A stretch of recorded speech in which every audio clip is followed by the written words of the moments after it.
What up, people? What's good? Salute. Yes, sir. Yo, what's good, everybody? Salute to the tribe. We're hip hop and comics and hip hop. We're a niche channel. And reserved for the best is super dope. I do sell comics. Check me out on Instagram at 6th_element_comic. We do live auctions, live claim sales. I rock with Tooth and Claw, hit animated television series.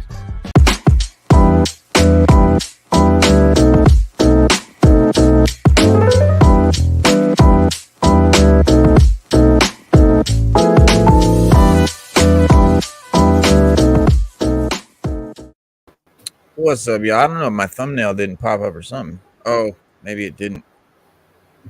Okay. Yeah, well, there's nobody here anyway because we're super duper late. We usually start at 6:30. Everybody is 6. It is 7:30. So I had an appointment I had to handle, and so we are here, but we are late. So I know there's a lot of people probably came and went.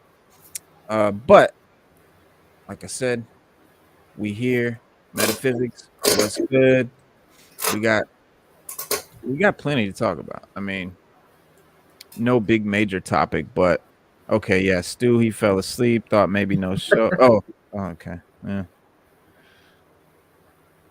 Oops. Yeah. Okay. So yeah, I don't know. Maybe he'll make it. Maybe not. But anyway, let me get that screen back. There we go. So yeah, a lot of talk. So what were you saying just now about Ezra Miller? He got another charge? Yeah. So he was charged with felony burglary, in Vermont. He was charged. Wow. So that's just like icing on the shit cake. Yeah. You know, I don't know. We're just never gonna see this film, I feel like. Yeah, it's getting really, I mean, look what we're dealing with here. It's a problem. Look at this guy. I mean, come on, bro. You don't even know. I mean, this is the red carpet. People are born weirder, so it's like, but yeah, actively participating in criminal acts is like insane. That's what I mean. I mean, you know, oh my god, you can be weird and eccentric and all of that stuff, but you have to be a good person too. If you want to be weird and eccentric and be accepted, if you want to be an asshole and a criminal and a jerk off, you gotta at least look clean cut, man. Come on. But no, that guy is. I feel bad. Like he just shit on his whole career, and it's clearly a mental illness issue. I mean, he's not stable. The guy is not stable. I mean, the guy's got issues, and it sucks. I mean, he probably wasn't always like that, and you know, you never know what happened. His career is probably over now. So yeah, that's just because nobody was like holding him accountable for what he was doing this whole time. It's like, what's going on? Like, I don't even know if WB is going to say anything. I don't think they've said anything yet. But with this, who knows? Yeah, it's tough to say because the CEO he loves it. I mean, he's all down with, you know, Flash and cancels Batgirl. So he loves the Flash. Yeah, that doesn't make sense because the optics surrounding the Flash are in the toilet at the moment. So I don't know. Yeah. It doesn't make a lot of sense. Yeah, well, due to I mean, like I said, we all know everybody's been, you know, tripping about Batgirl and due to the movie's unceremonious cancellation over at Warner Brothers Discovery. And the film was supposed to star the In the Heights breakout actress Leslie Grace as the titular hero, alongside a stellar cast that included Michael Keaton as Batman, J.K. Simmons as Commissioner Gordon, Brendan Fraser as the Firefly. That could have been interesting. I heard, though, that it was just a guy in a suit and nothing real. So it started off in an official statement. Warner Brothers revealed that the studio decided to cancel Batgirl due to its strategic shift, pointing out it had nothing to do with the performance of cast and crew. But initially, that was their reasoning. They said, "Oh, it tested bad. Screenings didn't go well. People said it was just, you know, they couldn't do anything to fix it." Right. And another report from Deadline also claimed that the film tested once and the result wasn't bad, considering that it was cut and had the temporary visual effects and all that. But now, surprising new details about Batgirl's test screening have emerged online. In the latest episode of the Town podcast, Hollywood insider Matt Belloni, I don't know, it's Baloney is what it looks like, Belloni, revealed that he recently spoke with someone who had been seen a screening of Batgirl and revealing details about the movie, while admitting the source was trying to figure out what the ending was, and shared that Batgirl said the stakes are small, describing the Firefly villain as just a dude in a suit. The exact quote was, my guy said that this was pretty much done. There was some CGI at the end. They were trying to figure out what the ending was, but like the fundamentals here, the stakes are small. Firefly is just a dude in a suit who may like or may not like have killed Batman's mother early on. There was a fire or something. I don't want to get into the details of the plot, which he said was very convoluted, and it involved multiple boyfriends and mob bosses. And then so then Belloni also unveiled that Batgirl includes, a reference to Jason Todd. I mean, there was a lot of cool Easter eggs, like I guess Michelle Pfeiffer's Catwoman mask for some reason is there. He said there may or may not have been a reference to Jason Todd, who is a big character in the DC universe, but there's no Robin in this movie. They do show Michelle Pfeiffer's Catwoman mask, which is a nice little Easter egg, although Michelle Pfeiffer's not in the movie. And then the insider continued by saying that Batgirl is set in the universe after the upcoming Flash movie.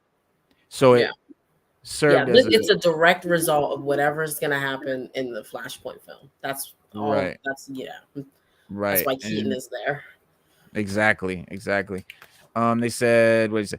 It's set in the universe after the upcoming Flash movie, which is sort of a reset of the DC universe, and Michael Keaton is in it because he's in the Flash as Batman. It's also weirdly a Christmas movie for some reason, so this movie likely wouldn't come out until the holidays next year. But in the same podcast episode, Belloni also shared via Screen Rant that a test screening audience agreed that the film was not big enough to receive a theatrical release, describing it as something that played like a TV pilot and even comparing it to Fox's Dark Phoenix movie. Yeesh. What did they say exactly? Oh boy.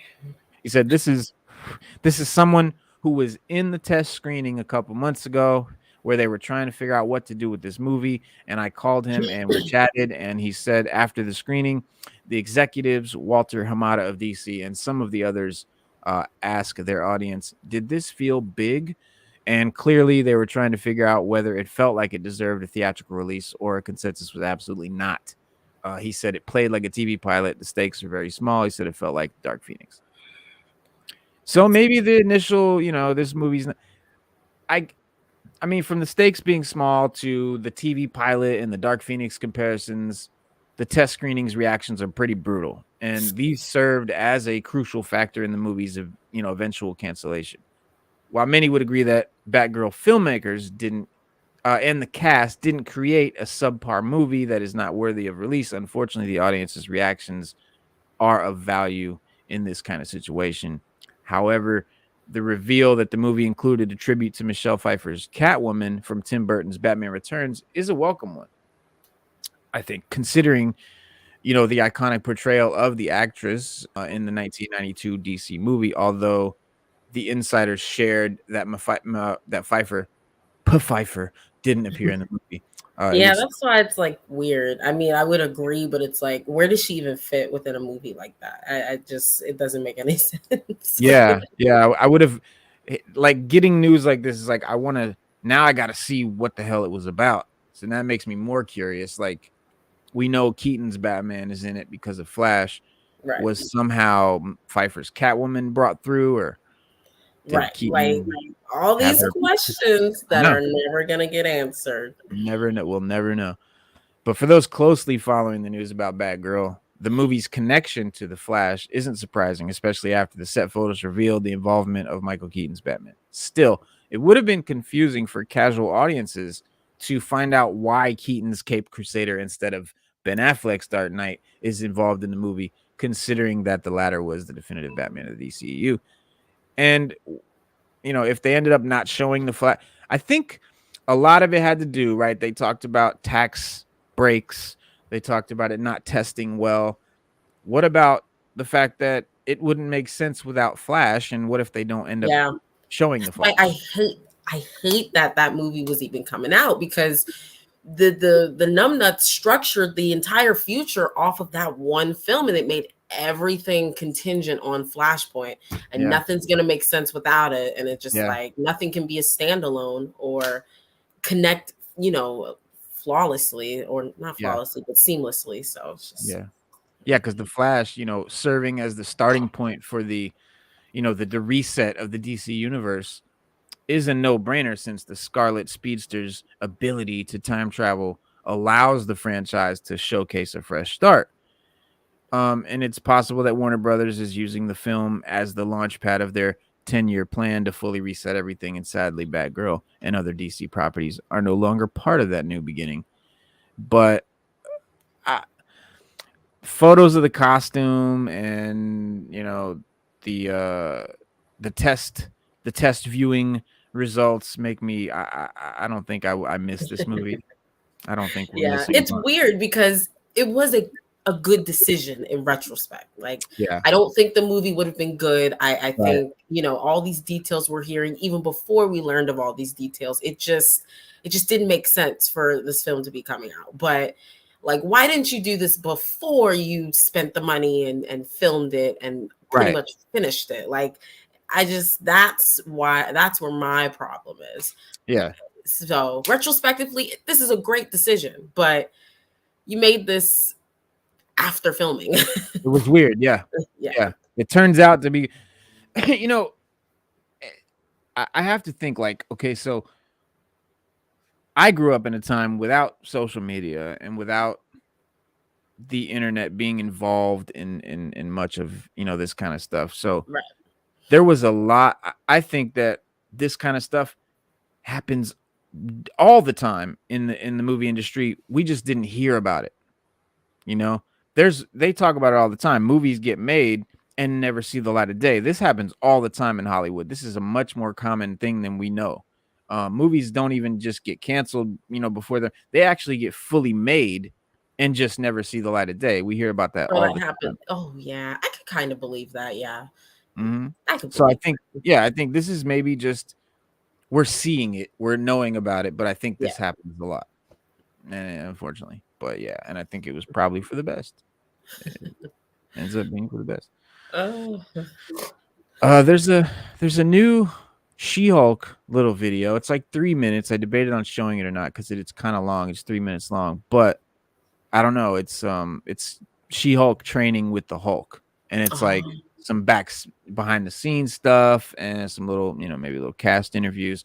It's really cool. So I'm gonna play it. Let's do it. All right, so here we go, guys. This is the Hulk training She-Hulk and some, you know, behind the scenes stuff as well. So we'll watch it and we'll talk about it. Being a Hulk asks for balance.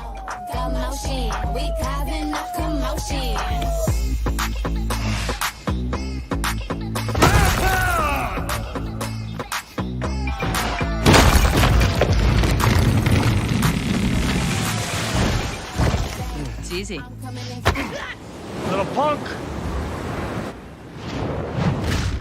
So I'm clearly nailing it at all of these things. When am I ever going to use this as a lawyer? Jen, when you have powers like this, it's like putting a target on your back and the backs of all the people you care about. Oh, cool. Yet another way my life is ruined. Thanks, Bruce. All right. All I've been doing is showing you the downsides of being a Hulk, but there are a few upsides. Our bodies metabolize alcohol at an incredibly fast rate, which means that we can drink so much and not get drunk. All buzz, no barf. That's good.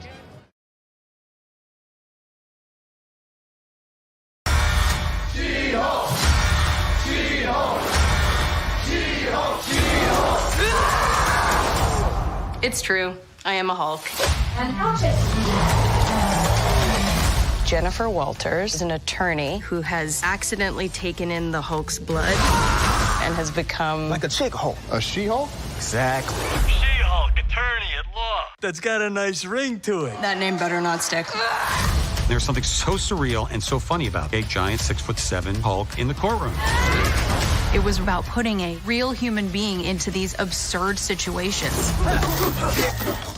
It's just like as cool and edgy as we can get away with. Girl, your ass looks crazy right now. It's something that you think you knew, which is law shows, and something that you think you know, which is Marvel shows, smashed together. This show is so much fun. It all has this tongue-in-cheek, self-referential thing going on. In the comics, she broke the fourth wall and was super meta. Just want to make sure that you don't think this is one of those cameo every week type of shows. Well, except Bruce. And Blonsky. And Wong. She spent all this time becoming a lawyer, and this idea of being a superhero is not appealing to her. Being a superhero is a trial by fire. Oh, I'm not a superhero. I just want to be a normal, anonymous lawyer. There is no going back to what you were before. Who's gonna protect the world if not people like you? This is expanding the definition of what a Marvel Studios production can be. This is a radical revolutionary show. Can we get some shots, please? It's an emergency.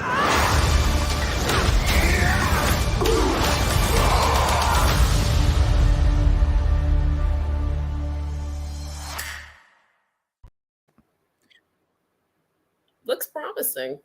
Yeah. What if this ends up being like such a really good show? I'm wondering how she gets his blood, though. I mean, I feel like they haven't. They'll explain that, I'm sure, in the show. But I'm very curious.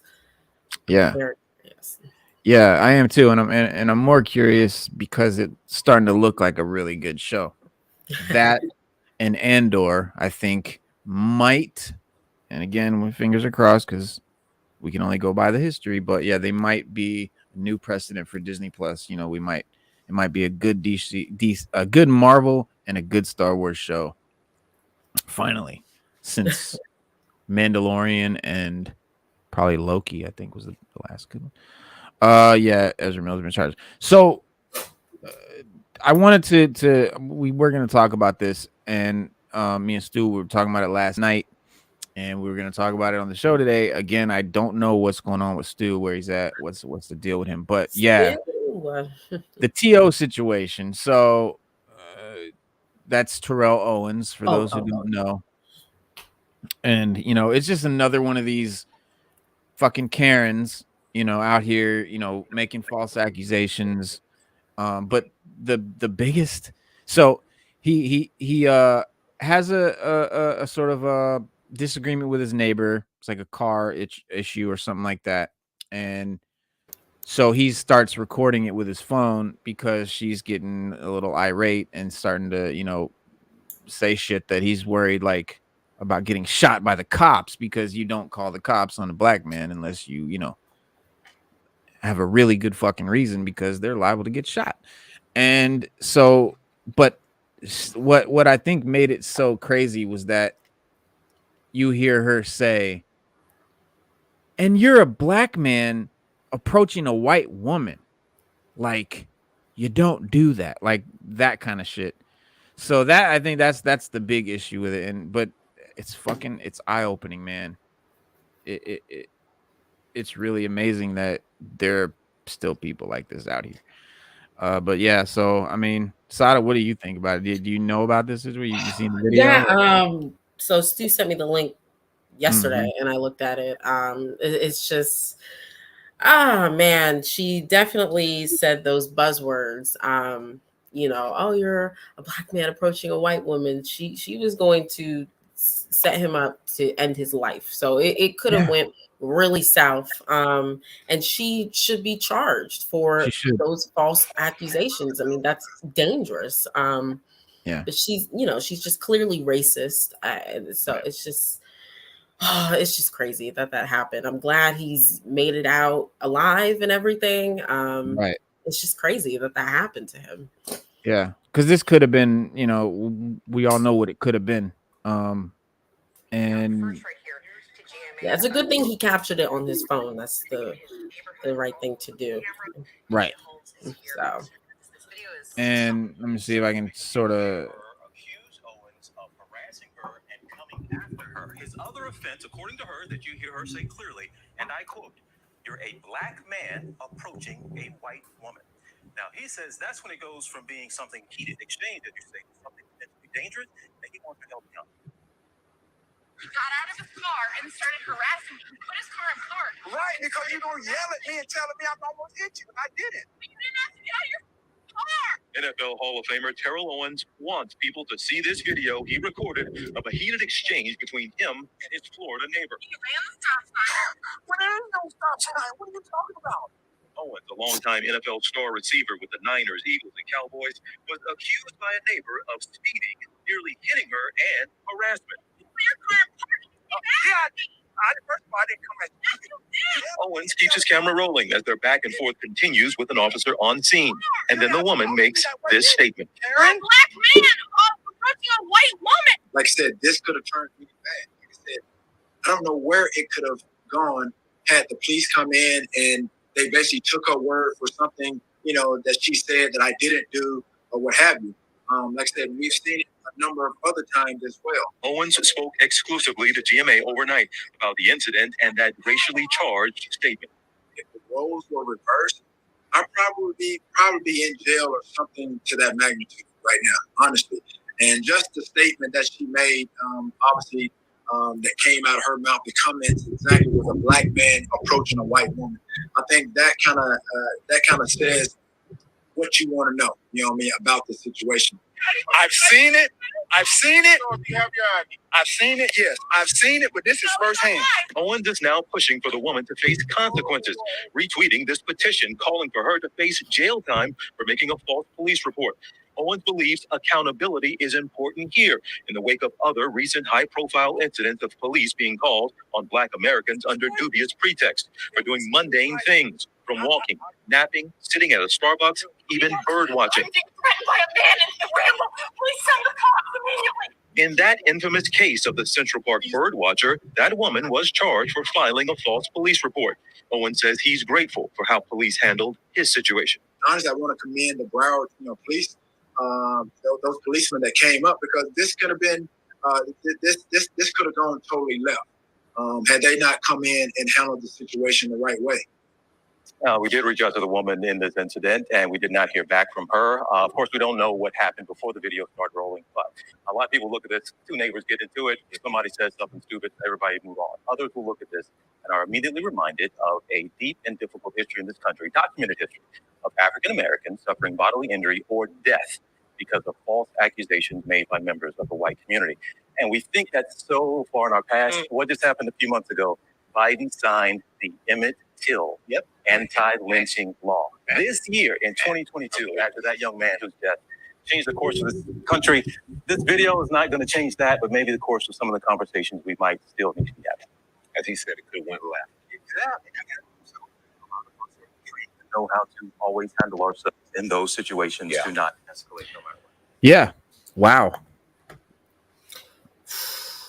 So, yeah. The Emmett Till no lynching law was just signed. What is that even? Yeah, it's yeah, sure. Yeah, Emmett Till is a perfect example of what happened to T.O. Emmett Till actually, was killed because somebody said he did something he didn't do. A white woman. The lady did admit that he didn't. Yeah, she. It was years later. He whistled at her. Yeah. He didn't. Mm-hmm. Yeah, she said he catcalled that. Yeah. Mm-hmm. You went muted. You went muted. You're back. Oh, muted. Yeah. I should have been back a while ago, man. It's traffic. Anyway. And a lot of these laws should have been signed into effect years ago, man, like in the 70s, early 80s, things of that nature, 60s. but they weren't. Yeah. Because they're not important. They're not important Right. until somebody loses life or somebody becomes hurt real bad. But we don't sign these bills. We sign these bills at the cost of other people's lives. That's when they want to sign bills and pass laws and do So, but is legislation this and all that. But they don't law? want to do Is this it. law symbolic? Because obviously They're not. people aren't getting lynched anymore. But is the law just like we got to do this just because we didn't yet, or what is it? Oh no, people are still getting lynched. Don't be confused about that. People are definitely still getting lynched. don't be confused about that. Yeah, of course. Definitely. I don't know. But I don't. But you know what I mean. I mean, they're not getting lynched by, like whole towns and shit like that. I don't know. We still have sundown cities, so you still got some sundown towns. Yeah, gotta be careful. That's true. You still got some towns you move into, and they're cross on your lawn and tell you to get out. Yeah. Right. Yeah. As far as it being symbolic, but you know what's symbolic of that? I don't see any Native Americans burning crosses. They should be burning crosses on every white person's lawn in the United States. To be honest with you. I mean, so you know, it gives you the right to burn a cross.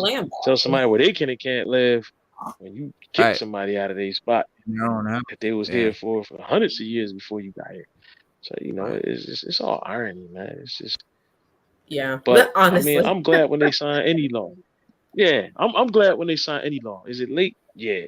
Should have been signed earlier? Yeah. Do I complain? No. Why? Because anything we get, I consider a win. Period. Progress. Point blank. So if they want to sign it now, right? I just call it progress. Much needed progress. You know. Yeah, and I think T.O. said it could have been worse. It's a form of acknowledgement. In any case, so I it's a form of acknowledgement. So I can live with that. Right. That's what I mean by a symbolic, like acknowledgement. Like, yeah, because it just goes without saying. So I mean, you know, when America does stuff like that, man, it just goes to show you that we still got a long way to go. And a lot of you got even people in the chat encourage younger people to run Senate, run for Congress, run for all of that, man, because we got a lot of old guys in there, women, men. They gotta go. It's time for younger people to get in there. It's time for them to take over. Start making you want to make America a better place? Encourage younger people to run for office, make president. And then we don't even need a president. We just need Congress, and we need the Senate. Right. Mayors. And start local running. government. Get in there, make change. Yeah, local government. Yeah, make change. But that's how you make change. That's how you make big changes. Local government, or direct changes, and that shit that affects you directly, immediately, and all of that. So, yeah, y'all, get out there, vote and run. We need you. Vote and run. We need you. I heard you guys saying how Jennifer Walters got her powers. In the comics, she got shot by a gangster. She got the transfusion. And, and Bruce had to give her a quick transfusion. She lost a lot of blood, and if he didn't, she was gonna make it. And that's how she got, got her powers through gamma radiated blood. Because, but I wonder if they'll do it. If they're gonna do that, in this movie. I mean, in not the movie. Or how they're gonna do it? How they're gonna explain it. That's what we're wondering, like how they're gonna do it in the movie. How they're gonna say she got her powers in the movie. Because I don't think they're gonna use that same. They're not gonna use. Nah, I don't think they're gonna do it either. Yeah, but they got their own. You know what? Because knowing them, what I think they'll do is they'll just she'll be She-Hulk and they'll talk about what happened, but never show it. Yeah, and then make what I mean. Like I can see them doing that, and then but just moving on with it. Because that'll take a lot to do an origin story. And I think I don't know how many episodes is it? Good question. For some reason I want to say 8, but probably 6. I don't know. Yeah, I don't think they want to waste.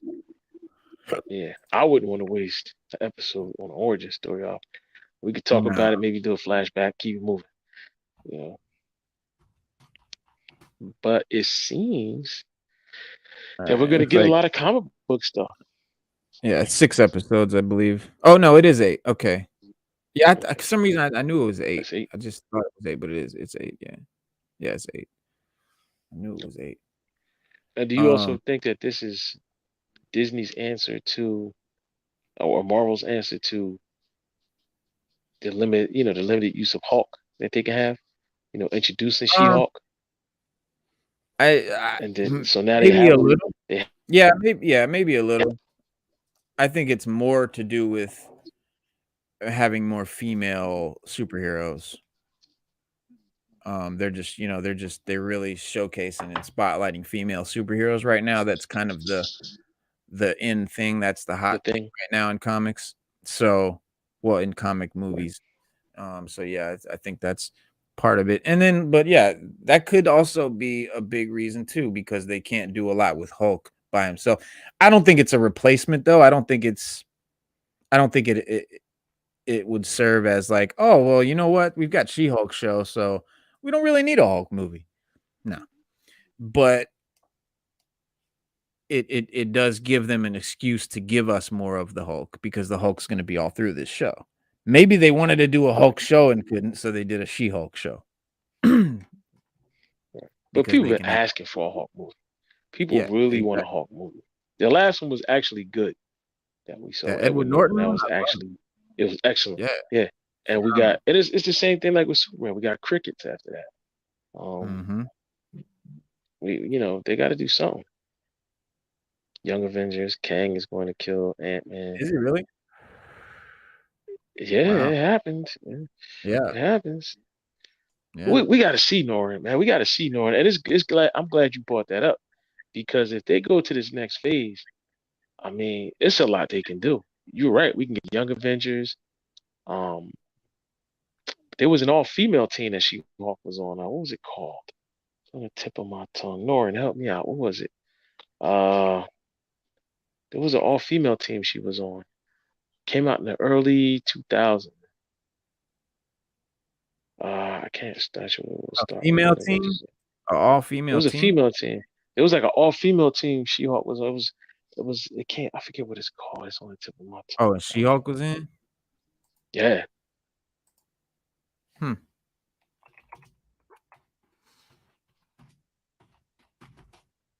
I can't remember what the name was. She's been a part of the Avengers, the A-Force. A-Force. Okay. Yes, right. A-Force. Right. Yeah, A-Force. Yeah. A-Force. Yeah.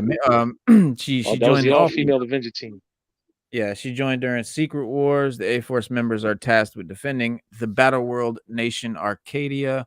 Soon they realize there's a traitor among them who helps antagonists infiltrate Arcadia.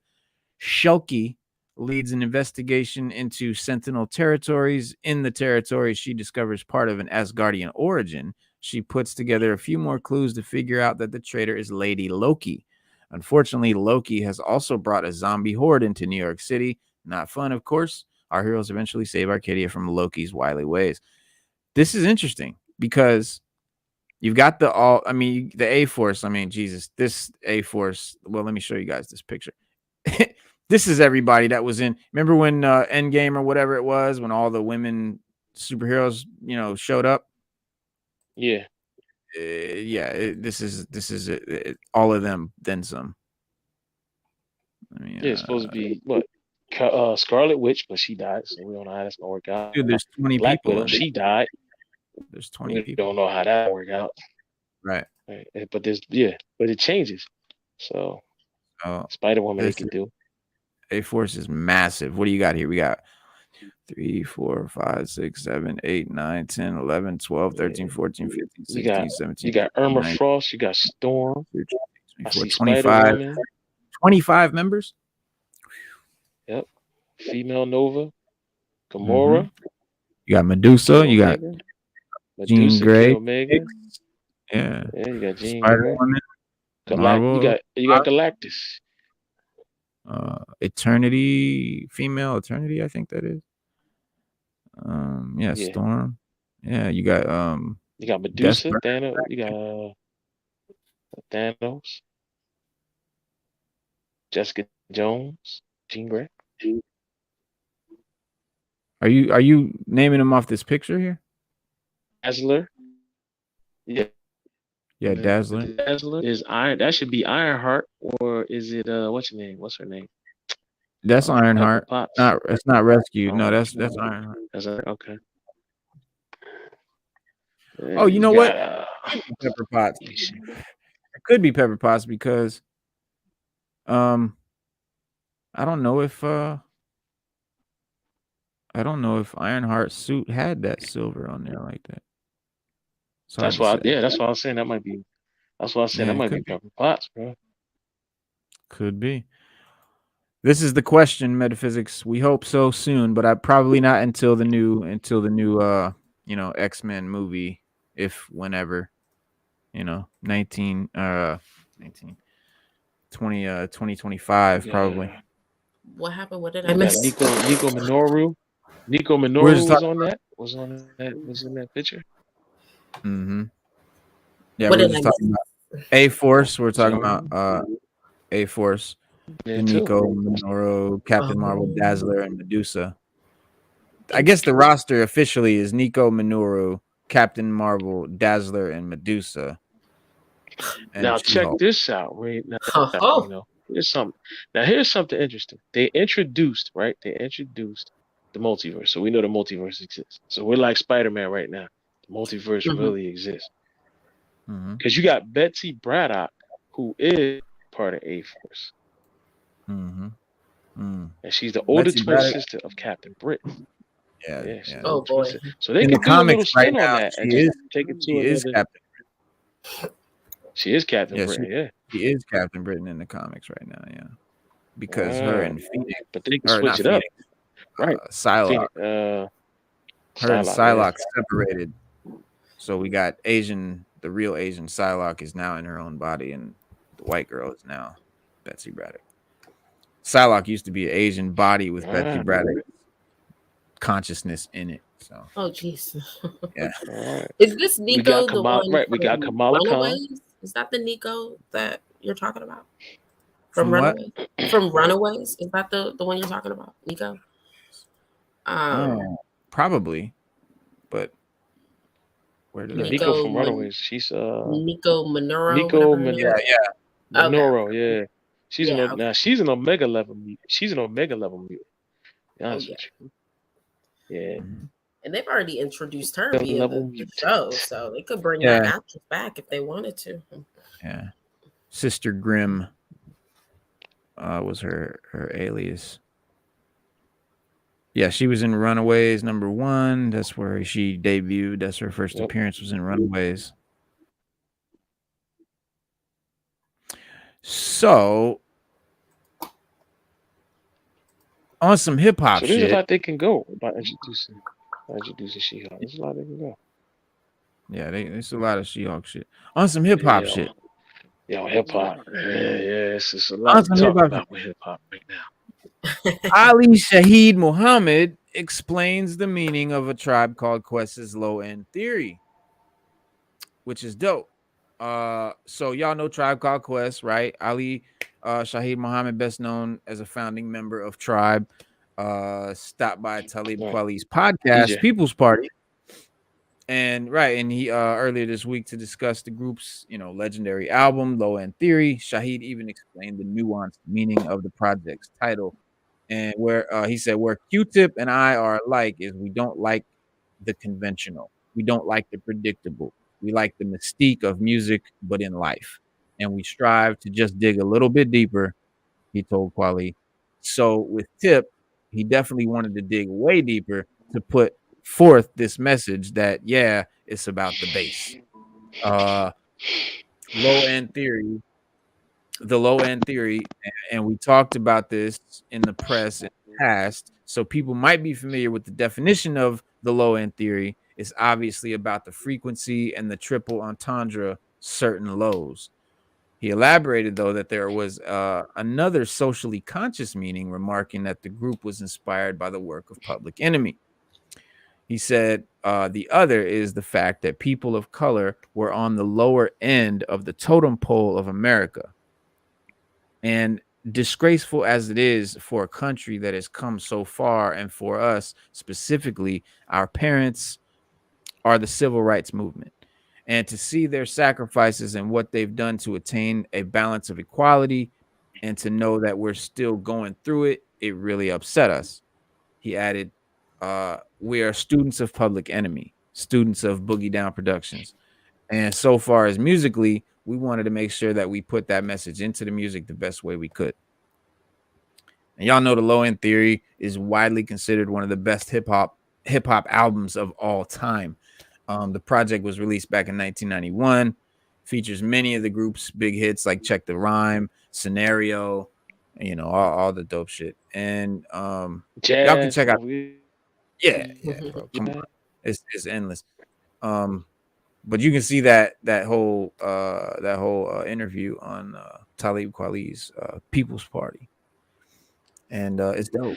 You know, I always wanted to know more about Hood, and I saw an interview where I think it was Q-Tip and Busta, and they were talking about Hood because Hood died before the remix Scenario for him, because he was on the remix, and they actually put the remix out before the album. Right. And I remember we were listening to it, we were like, "Damn, why they put this out?" And the remix was dope. It was dope. We were like, "Yo, what is going on?" And I remember Q-Tip. I watched the interview with Q-Tip was talking about it, and he was saying that Hood always wanted to get on. You know, they finally let him on a record, and they said he got in there and ripped it. And they said that and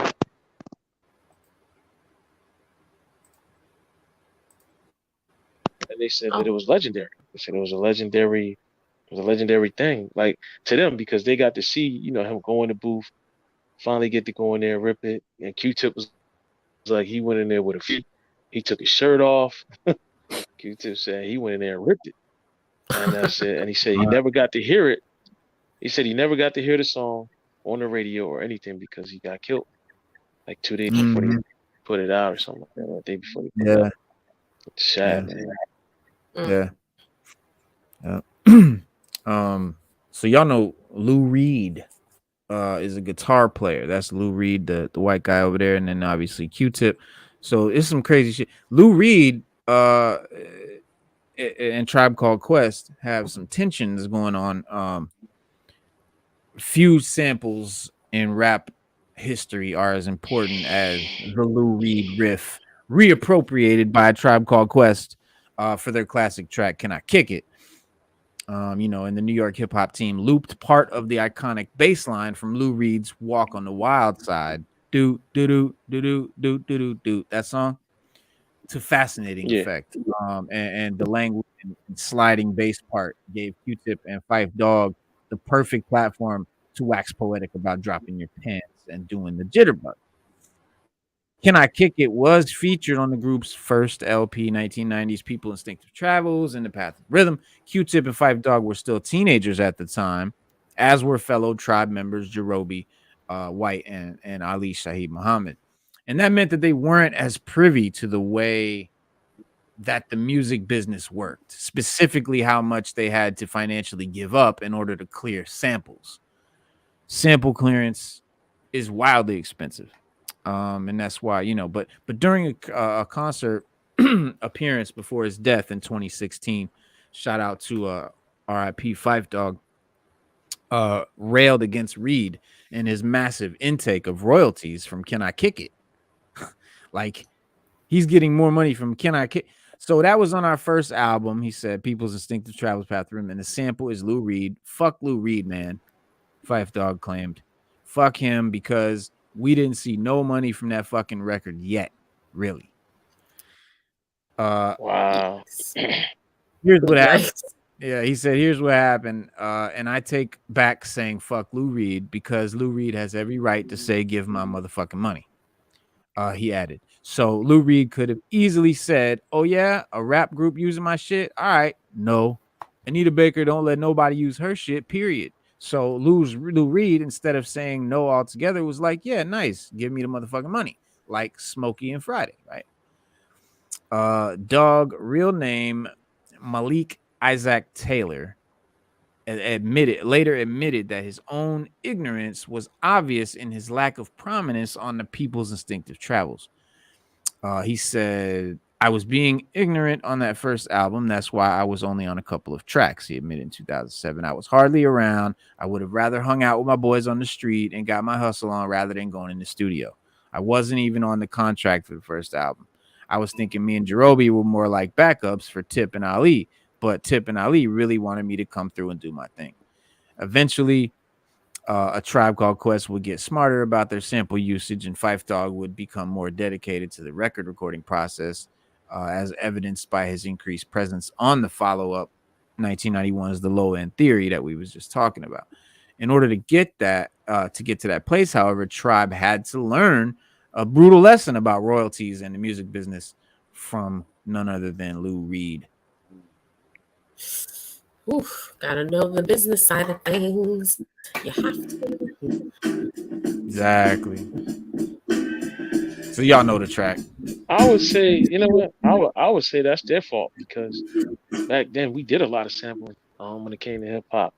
And at first it was free. And then the artists started, girling like, yo, they started realizing they sample my music. Yeah, like, can I get paid from this? The rap artists, because I remember James Brown, between James Brown, and I'll say James Brown, Marvin Gaye. I mean, they sampled a lot. James Brown is probably the most sampled. Don't forget Bob. Don't forget Bob. Not Bob Ross. I know you're talking about. No. Not about.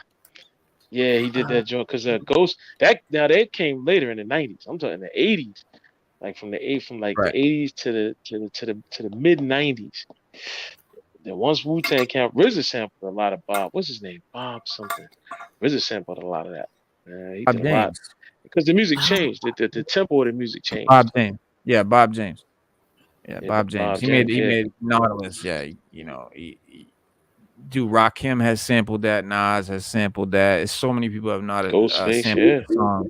Ghostface, yeah, because Nautilus it's a long track. It's just like a jazz track, but it's got so many different changes and different sounds that you can make 10 songs from it, and none of them would sound similar. You wouldn't even know it was from the same song. So that was a great piece of music. Yeah. But yeah, like early in hip hop, that's what we did to make music. We didn't have instruments and shit, so we used record players. Use what you had. We had the shit to play the music. So how can we use this shit to play the music to make our own music? And shit was invented and shit was, but like, sampling music in the beginning was like you said, there was no business aspect to it because hip hop wasn't a business yet. But as hip hop grew and became a real genre of music, and it was a force to be dealt with in music and all of that, then and in the music business, then cats started being like, oh, like that track is a platinum record now, and they sampled my shit to make it. So I need mine. Yeah, and they were saying like a lot of artists were like, look, like for artists they had to get sample clearance because LL didn't have to get sample clearance for radio. He didn't have to get sample clearance for Bigger and Deffer. Heavy D didn't have to get sample clearance for his first album. And his first album was clearly all James Brown. I mean, it must have been about 7-8 tracks. But that's what it was. And then when Pete Rock came out, he was sampling a lot of jazz. He did a lot of jazz. But it was dope. We had never heard nobody sample nothing like that before. I mean, Premier was doing a lot of jazz. Because everybody was sampling. Yeah. Premier sampled a lot of jazz. Pete Rock sampled a lot of jazz. But Eric B. Yeah. But we had never heard nobody do that. Not on a level like they did it. Each one that came after the other one. Like Eric B was, and then you had Pete Rock and Premier kind of came at the same time. Jazz, and he just straight up just got a bunch of jazz people together and just had them had people rap over it. Which was smart. Because now you don't have to get sample clearance for that. So Yeah, I mean, that's off the Google, man. Fact. Yeah, and producers like got real creative with using the sample. See, like if you're smart and if you're real creative, you could take a sample and tweak it, change the tempo, stretch the shit, make it sound a little different. You know, wop it or whatever they do to make it work. All kinds of Add shit some you can drums do. to it. Wah-wahs. I mean, but no, I mean add some actually drums to it. I don't mean adding to it. I mean actually changing the sounds, like stretching the sound, make the note last longer, shit like that, so that it becomes unrecognizable, and then you can use the sample. The problem is it's unrecognizable, and most of the time when they're using big hit songs as samples, they want that sample to be recognizable because that's what makes the song, oh, it's that hit song, it's really catchy, and so you want to use that recognizable sample. But a lot of hip hop doesn't want to be recognized. It doesn't want the sample to be recognized. Like a lot of producers pride themselves in, you can't tell what I used to make this. Right. Jazz. Well, you gotta remember. You gotta remember though, when it comes to hip hop is about sounds. If you ever watch Beat Street, and you ever see his old brother, you know, he was recording sounds everywhere he went, and he would use them to make music, because that's what hip hop is about. Now they only use one. They only use one sound. Yeah, they only use one sound nowadays. It's just one sound, one tempo. That's it. Yep. And it takes away from the core. You gotta be creative, like to really sit down and listen to a record and just take a piece of it and then make a whole new track out of it. That's talent. I don't care what nobody tell you.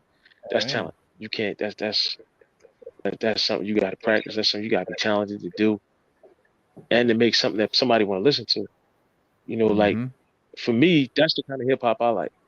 I don't want to hear any hip hop where it doesn't have a sound. It doesn't have like a sound that's just different. I mean, I love that. That's the spine tingling chill that you get when you hear that, man. You don't get that. Agreed. When it's the same computer beat. It's the same thing, and everybody rapping at the same pace at the same time. Yeah. And I like how it shows your talent. Very blonde. Very blonde. Yeah, I love what the South did, man. Like Texas cats bringing live bands into hip hop, like UGK and you know, Bun B and Pimp C, and those Texas cats where they're bringing whole live bands. Well, don't forget about Stetson Sonic, because they did it first. That's Can't take it away from Stetson. That's true. And PE, and don't forget PE did it. And then don't forget the rap rock era that we had. Listen, it's nothing new under the sun. Don't forget the rap rock era we had. Run DMC was actually, because you gotta remember, Run DMC actually started. Yeah, he started. But I don't mean the rap rock. I mean, if you go back and listen to them, they're making hip hop music with a live band, not like rock music. And then I'm rapping over rock music. They're using the live band to make hip hop beats. Yeah. You gotta go back to Stet. Stet did that. The first album on Fire, Stetson Sonic, they put it was a hip hop band, and there was no sampling there. They did it all. They had drums, they had a guitar, they did it all. And you know, I'm glad that other people came after them and expanded on it and kept it alive. You know what I mean, like the South people, some people in the North. You got Bad, Not Good. Remember they did a joint with Ghostface. Right. It's a lot, man. It's a lot of hip hop bands out there, man. We even actually now have a hip hop. We have a hardcore hip hop rock band called Game Rebellion. When you get a chance, look them up. Look up Game Rebellion. Check out some of their music. They're dope. Oh, it's like and the MC is a real MC. Yeah. It's heavy metal hip hop. Yeah. And they're from Brooklyn. Yeah, they're from Brooklyn. Mm-hmm. But rap's no stranger to none of that, man. We're no stranger to music, different sounds, different artists, guitars, none of that. You know, Mobb Deep even said they learn how to play instruments, both Havoc and Prodigy. So they learn how to play it just to be able to make more beats. Like they do a lot of Yeah, I remember. Yeah, that's so cool. I think it was Prodigy said he learned how to play bass. He said, I learned how to play bass just so we could get, we can get a bass line, we can get different bass lines, and we have to sample. Listen, by the mid-90s, they got real creative at doing what they had to do, so they wouldn't have to get sample clearance. They didn't have to pay anyone. Yeah, exactly. Whatever it took to avoid that major expense and but being creative about it and coming up with all kinds of cool shit. That's what hip hop has always been, coming up with new creative, unique ways. And that's what we fell in love with, man. That's just what we fell in love with. That's what it's always going to be about. What's your favorite sample of all? What's your favorite sample of all time? Everybody in the chat, what's your favorite sample of all Good time? question. That's a good question for the chat. Let us know, chat. Let us know what's your favorite sample of all time. Mine. Yeah, what the hip hop song is and what the original song that they sampled. Oh my gosh, I gotta think. One side, which one? What you got? I'm trying to think of what it's called. Come back to me. I gotta figure out the name of the song. What is it? What is it? Okay. I don't know if it's my favorite of all time, but I do really like. It was in Usher's song "Bad Habits." He used a sample from "Don't Disturb This Groove." I really, really liked it. I love that song, so I like the sample from that. It's not my favorite of all time, but I really like that. I got to figure out the name for my favorite because it's in my head. I just can't figure out the name.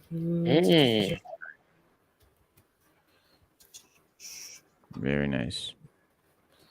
What about you, Reno? There's too many, bro, to pick a fit. But like one dope one is Winter Wars. That's one of my joints. Winter Wars from Ghostface.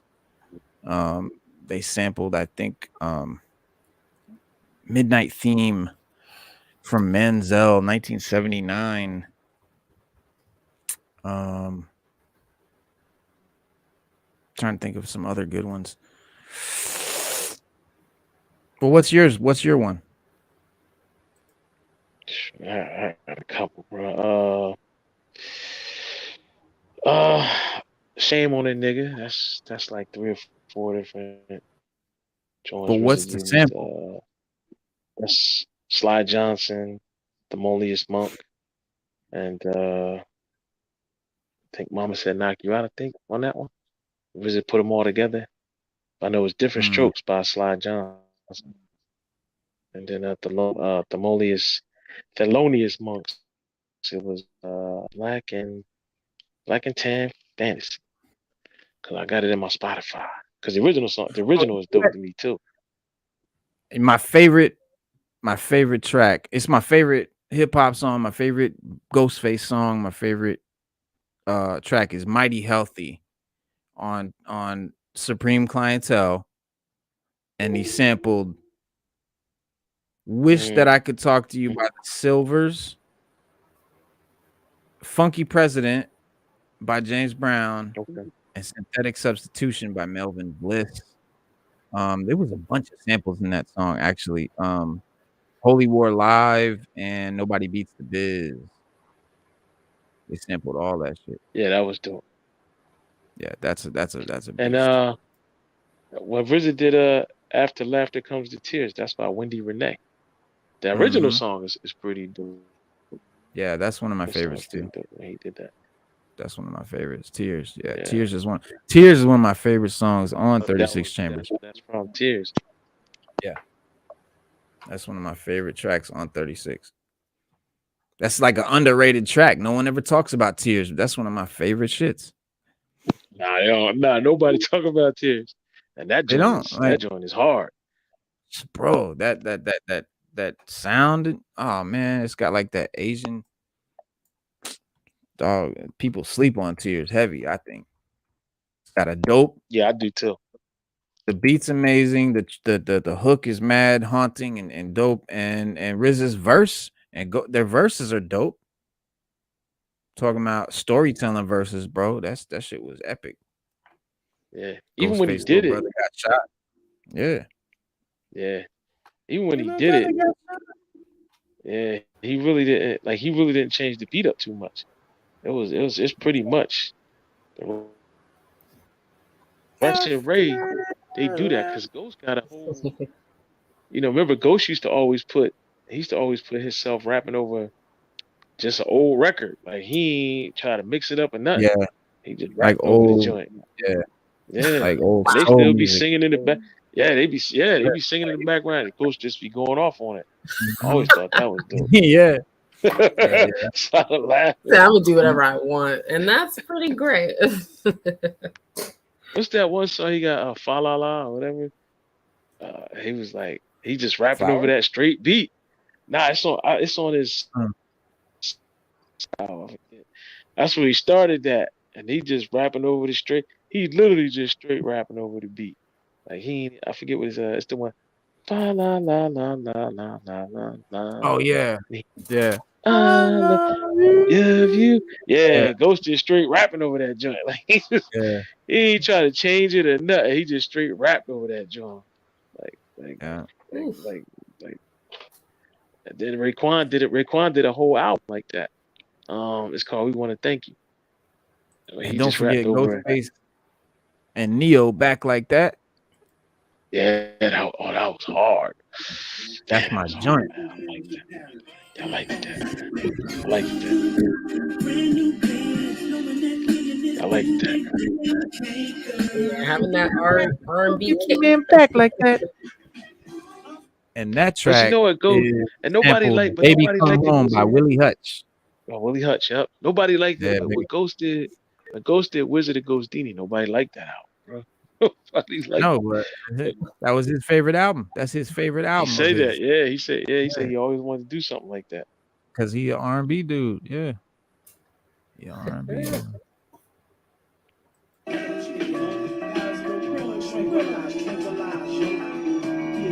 Yeah, I love Flowers too off Bulletproof Wallets.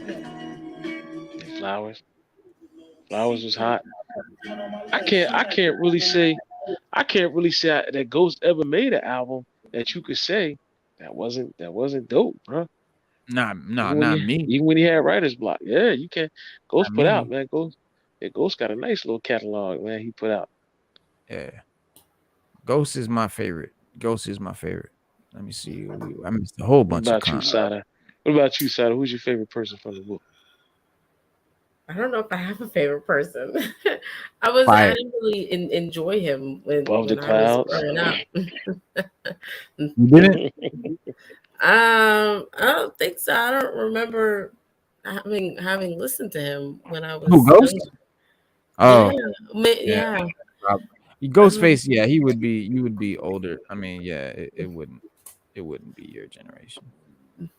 Because Ghost is maybe my dad may have played him. I just don't recognize him. Yeah, she was born during her birth. After that, she had his. I mean, she had to hear it just being around. But when you get a chance, ask your dad, say, Dad, you gotta play some Ghost for me. Let me see what this Ghost is phenomenal. He gonna get excited. He gonna be like, Original Origin busted out The Far Side, Passing Me By, which is a phenomenal track. That's one of the best tracks. Hendrix guitar songs you've sold ever. I'm trying to remember how that started off. I can't remember how it started off. I can't remember how Pass Me By started off. I'm sold on a Hendrix guitar riff. I'm sold. Right. Yeah. The Hendrix guitar riff. Let's bust it.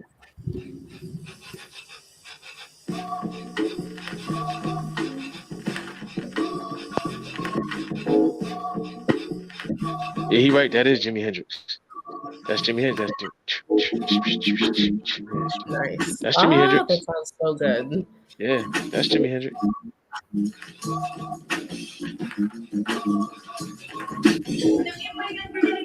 Yeah, even in the background, because it never stopped. And you hear the back, that's Jimmy. And you know what that is? That's Experience by Jimi Hendrix. Are You Experienced by Jimi Hendrix. Are You Experienced? That's the album, yeah. J Electronica. That's the name of the track. That's the name of the track too, you know. Oh, is that's it? The name of the track, Experience. Because that's the name of the. I know that's the name of the album. Are You Experienced? J Electronica's dope, dog. Exhibit C was crazy. Yeah. I remember that because they did do that. That was Metaphysics. That was hot the way they did it. Yeah, you're right about that. Overnight Yeah. Celebrity. Overnight Celebrity. Dope. Yeah, because Twister's on that joint hard. Yeah, you can't. Kung Fu movie clips. Me too. You can't front on those. You can't front on those at all. No, Can't Go to Sleep. Yeah, that's some old Isaac Hayes right there. Yeah, that's Isaac Hayes. And he on there too. D Nice sampling the Turtles Buzzsaw from My Name is D Nice. Fire, Big Country. Yep. Jedi Mind Tricks bought the classic music. Classical. Yeah. Hell yeah. That was old school Italian and Latin songs. Yes. Yes, they did. Yeah, Wizard of Poetry is super fly, bro. Hell yeah. Real, bro. Hey, listen, we ain't fronting on it. We just saying that if it was, we're not saying it's a bad album, but when people rate Ghost, that's everybody's least favorite album by Ghost. Not a bad one, but just their least favorite. Right. But honestly, bro, if you hate this album, you're not a player, dog. You're not a player. Poetry. You're not a player. Listen, Wizard of Poetry. I can listen to Wizard of Poetry. Felice, I can listen to that joint. It's just not. It's one of my least favorite albums by Ghost. I ain't like it. It's just my least favorite. It is. He get deep with it too. Yeah, he get deep with it too. And I'll keep it a buck. I'm not gonna always listen to Wizard of Poetry anytime. Like it has to be a specific time, like the mood. You know what I'm saying? Like it gotta be time for that. But anything Parliament, James Brown, Roger Troutman, Roger Troutman, anything Parliament, Big Countries, anything Parliament. That was another movement that's kind of like the trap movement now, that Parliament movement, that funk movement. Because that was real heavy. A lot of people dug it. The younger people dug it, but the older people didn't. You know what I mean? So that was kind of like trap now with funk, and they was pumping it out. Yeah. At least you can have some variety with the funk. That's true. You can only do so much with the trap. Oh, Stu. So I was gonna I wanted to know what you was gonna say about this. Gene Roddenberry's son pushes back against William Shatner's recent claims and says Star Trek's creator would be very proud of Strange New Worlds. Gene Roddenberry. He would love it. I don't know enough about Strange New Worlds, but do you think Gene Roddenberry would dig that show? In some aspects, yes. And why would someone think he wouldn't? Because is that the one with all the gay characters? No, that's Discovery. That's just he roll in his grave about. It tells the story of Pike, which they never told.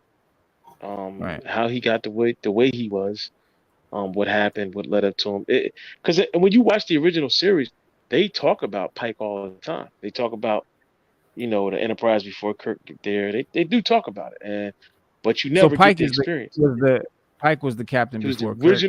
He was the original, captain of Enterprise NCC 1701. Yeah, and they talk about him in the movie. In the new reboot. They talk about him in the new reboots, and they actually just explore Pike's, past. Shatner doesn't like the fact that, and it kind of perturbs a lot of people. When you go to the bridge, most of the bridge crew are female. Like they're mostly female, and a lot of people are like, well, how did the bridge crew, it could be half and half, but there's the pilot's a female, The ops is female. Tactical is female. The security officer, the head security chief, is a female. And they're like, wait a minute, how is this is even possible? Like, it's more. So they're making you seem like William Shatner has a point, but it makes you think that there's more females in Starfleet than males, and that's just not the case. Right. Yeah, he said Gene Roddenberry would be turning in his grave, but but his son disagrees. His son believes that his father would have been very proud of the work being done with Strange New Worlds, and Shatner originally offered his opinion, saying, that.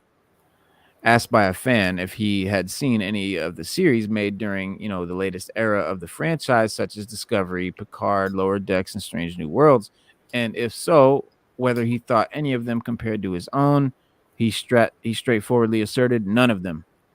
I got to know Star Trek creator Gene Roddenberry in 3 years fairly well, recalled Shatner, speaking of his time on the original series. He'd be turning in his grave at some of this stuff. I don't think he means Strange New Worlds. He included Discovery, Picard, Lower Decks, and Strange New Worlds. Not all of it. It's not all of it. Yeah, he would like Strange New Worlds. He just wouldn't like the way. Or Discovery. He wouldn't like Discovery. Like the depiction. He would like the depiction of the characters because there's not enough males. And like George Takei once said, Star Trek was never about male or female. It was never about gay or straight. Discovery was pretty much the whole crew. The whole crew was either bisexual or gay on Discovery, or they would hint at it. Like it was crazy. The captain was off the chain. Didn't have any morals. They didn't have a captain for 3 seasons until the 4th season. That would never happen in any Star Trek series that Gene Roddenberry. When you get to Strange New Worlds, damn near the whole bridge crew of females. Damn near the whole crew is female. The senior officers are all females. You would have to even that out, and they would, because when you watch the original series, there was just about an even number of males and females on the ship. But they had them placed strategically so that it felt more realistic. And I get what he means. On the bridge, you just had Uhura was the only female, right? No. Who else? You would, if you look in the background, you would have somebody back, like you would have other females come in and out, like rotate shifts. Yeah, like but I mean, senior staff for the senior staff, Uhura was the only female on the senior staff besides Nurse Chapel. On the bridge, yeah. But Nurse Chapel wasn't on the bridge; she was in sick bay. So, Uhura. But then on this one, they made Uhura a cadet, and then she left. Didn't know she wanted to be in Starfleet. And, it's that a lot Discovery show just looks kind of stupid, to be honest. It doesn't even look. And another thing with Discovery is supposed to be before Kirk, but really, that ship is so much. Yeah, bro, it looks all advanced. So much? Their clothes and everything, they look way more futuristic. Because everybody was like, yeah, everybody said that. Everybody was like, "Oh, why does it look more futuristic than?" I think Strange New Worlds is cool because they like go back to that old 70s outfits, and like Strange New Worlds is actually cool. And a Pike, that whole story is interesting. I think that would be an interesting show to watch. Like that would make sense. Discovery just seems like an agenda show that doesn't really have much of a plot. It was, and then they switched it up. They made a lot of changes, and they got the last 2 seasons were really, really good. Like they were really good. Well, his son Rod pushed back against the actor's claim regarding Gene. Conversely, speculating, I think he'd be very proud of it. I think something that surprised me a bit is the uniqueness of each episode of Strange New Worlds. He elaborated, I'm impressed that they're doing that. It kind of shocked me at first because we've got some comedic episodes, or at least certainly some comedic moments. And these things I would initially say when reading scripts that I don't know how this is going to play out, and I don't know how the audience is going to receive this. Regardless, Rod ultimately concluded that Kurtzman and his team have nailed it with their latest series, and fans are going to go crazy for it, or are going crazy for it. He continued, and I'm so proud of all the creators. They've done an incredible job with Strange New Worlds, and I'm thrilled for them, blah, blah, blah. Yeah, I just thought that was interesting. Star Trek stuff for you. Yeah. Well, Star Trek's getting better. It just, the new stuff just wasn't. It's getting better. You gotta hold on to the 5 family values when you do Star Trek. You can't go off the rails because that's what makes Star Trek good. It upheld the 5 family values. You gotta stick to that. Is there something similar for Star Wars? Are there like, or is that not the case? Similar? What do you mean? Like, are there like like are there like morals, or not morals, but like values that should be upheld with any Star Wars project, or something that should be upheld with any Star Wars project? Just no, but like you have the Jedi have their values and stuff, but no, it's okay. It's not. I was curious. Yeah, no. Star Trek is more let's say, like, I don't know, more official, more clean cut, more uniformed. It's the Federation. It's a crew of like a Navy ship. Like it's military almost. Whereas Star Wars is just loose, bounty hunters and outlaws and Jedi Knights and Sith. It's more of a fantasy. Scoundrels, all that. Yeah, and Star Trek is more of a sci-fi. Star Wars is not sci-fi, by the way. A lot of people misconstrue and think Star Wars is sci-fi. It's not. It's fantasy. Sci-fi is Star Trek, more science to the fiction. Star Wars does not care about science at all. Nothing in Star Wars is scientific. They couldn't care less. Lightsaber, sure, why not? Right. Now, because you'll have people asking, like, what was the last movie where people was like, oh, why did the ship need fuel? They never ran out of fuel anywhere else. Yeah. I was like, they just never mentioned it. It was just a plot device. Now they needed that plot device to make the story. Yeah. they never showed that before. Star Wars is a space western. That's a good way to describe it. That's perfect. It's a space western and a space samurai film. You got to mix like Kurosawa, like the old black and white Kurosawa samurai films with the spaghetti westerns, and then you mix in a little bit of Clash of the Titans, a little mythology, a little fantasy and medieval fantasy in there, knights and princesses and all of that. You mix that all together and you have a space opera called Star Wars. Star Trek is us far in the future. Star Wars is another galaxy far, far away. And that's another good way to put it. A great way to put it, yeah. And Star Wars is the past. Star Trek is the future. Yeah, Star Wars occurred. Yeah, Star Wars is a galaxy. It's a long, long time ago in a galaxy far, far away. Oh, that's right. Yeah, you're right. Yeah, you're right. Yeah, because Star Trek is the future. Because you got to remember, in Star Trek, all that stuff happened in the 90s. And it was made in the 60s. I mean, everything happened in the 90s. Right. Yeah. Like I said, with the 5 family, like with the 5 family values, you got self-compassion. You have empathy and kindness towards others. You have responsibility, honesty, integrity. And those are the things that the captain upholds, those core values the most. And when you had Discovery, when it first came out, the captain never did that. Captain just be like, I don't know, just kill him. Or the captain be like, no, we can't do that. We got to call Starfleet. Or the captain would just, it was crazy. And so like, and then they killed the captain, and then they had to bring in another captain, and he was like a rogue captain that was posing to be somebody he wasn't, and he had none of the core values. And then they killed him, and then they brought in another captain who couldn't make a decision on his own, but he was honest, he was responsible, but he had no self-compassion because he was an alien, and he had no empathy, but he was kind of. It was just a lot. And the captain has to uphold all of those values the most on the ship. Like he or she has to be the rock that brings everything together.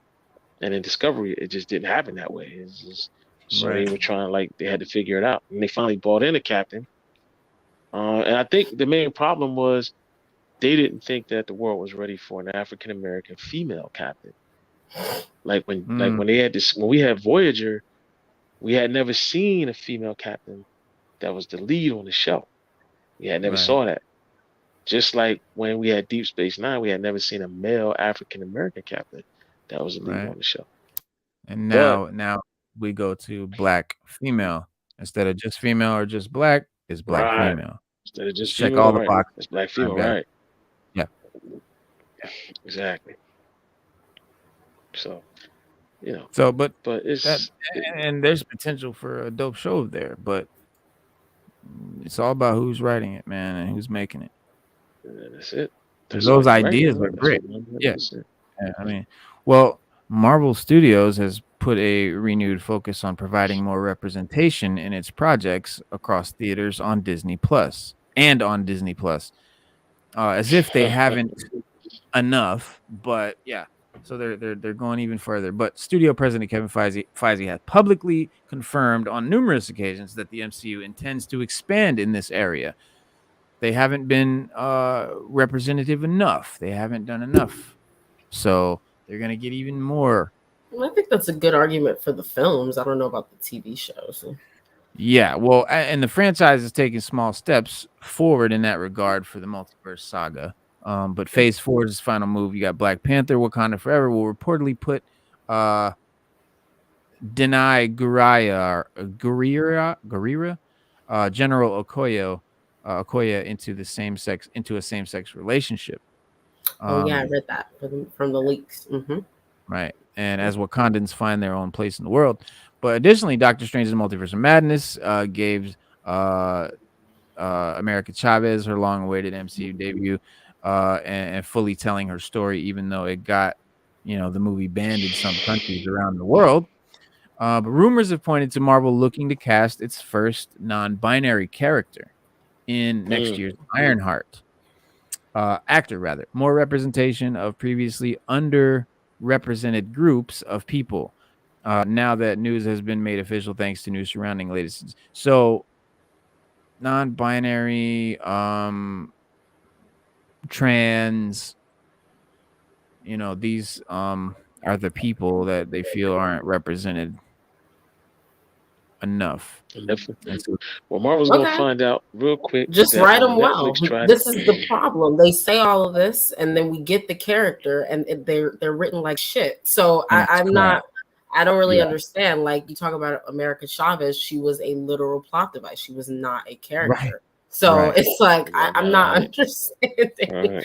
They can say as much as they want, but they just need to write it well. This is, this is what I don't understand, side. Okay.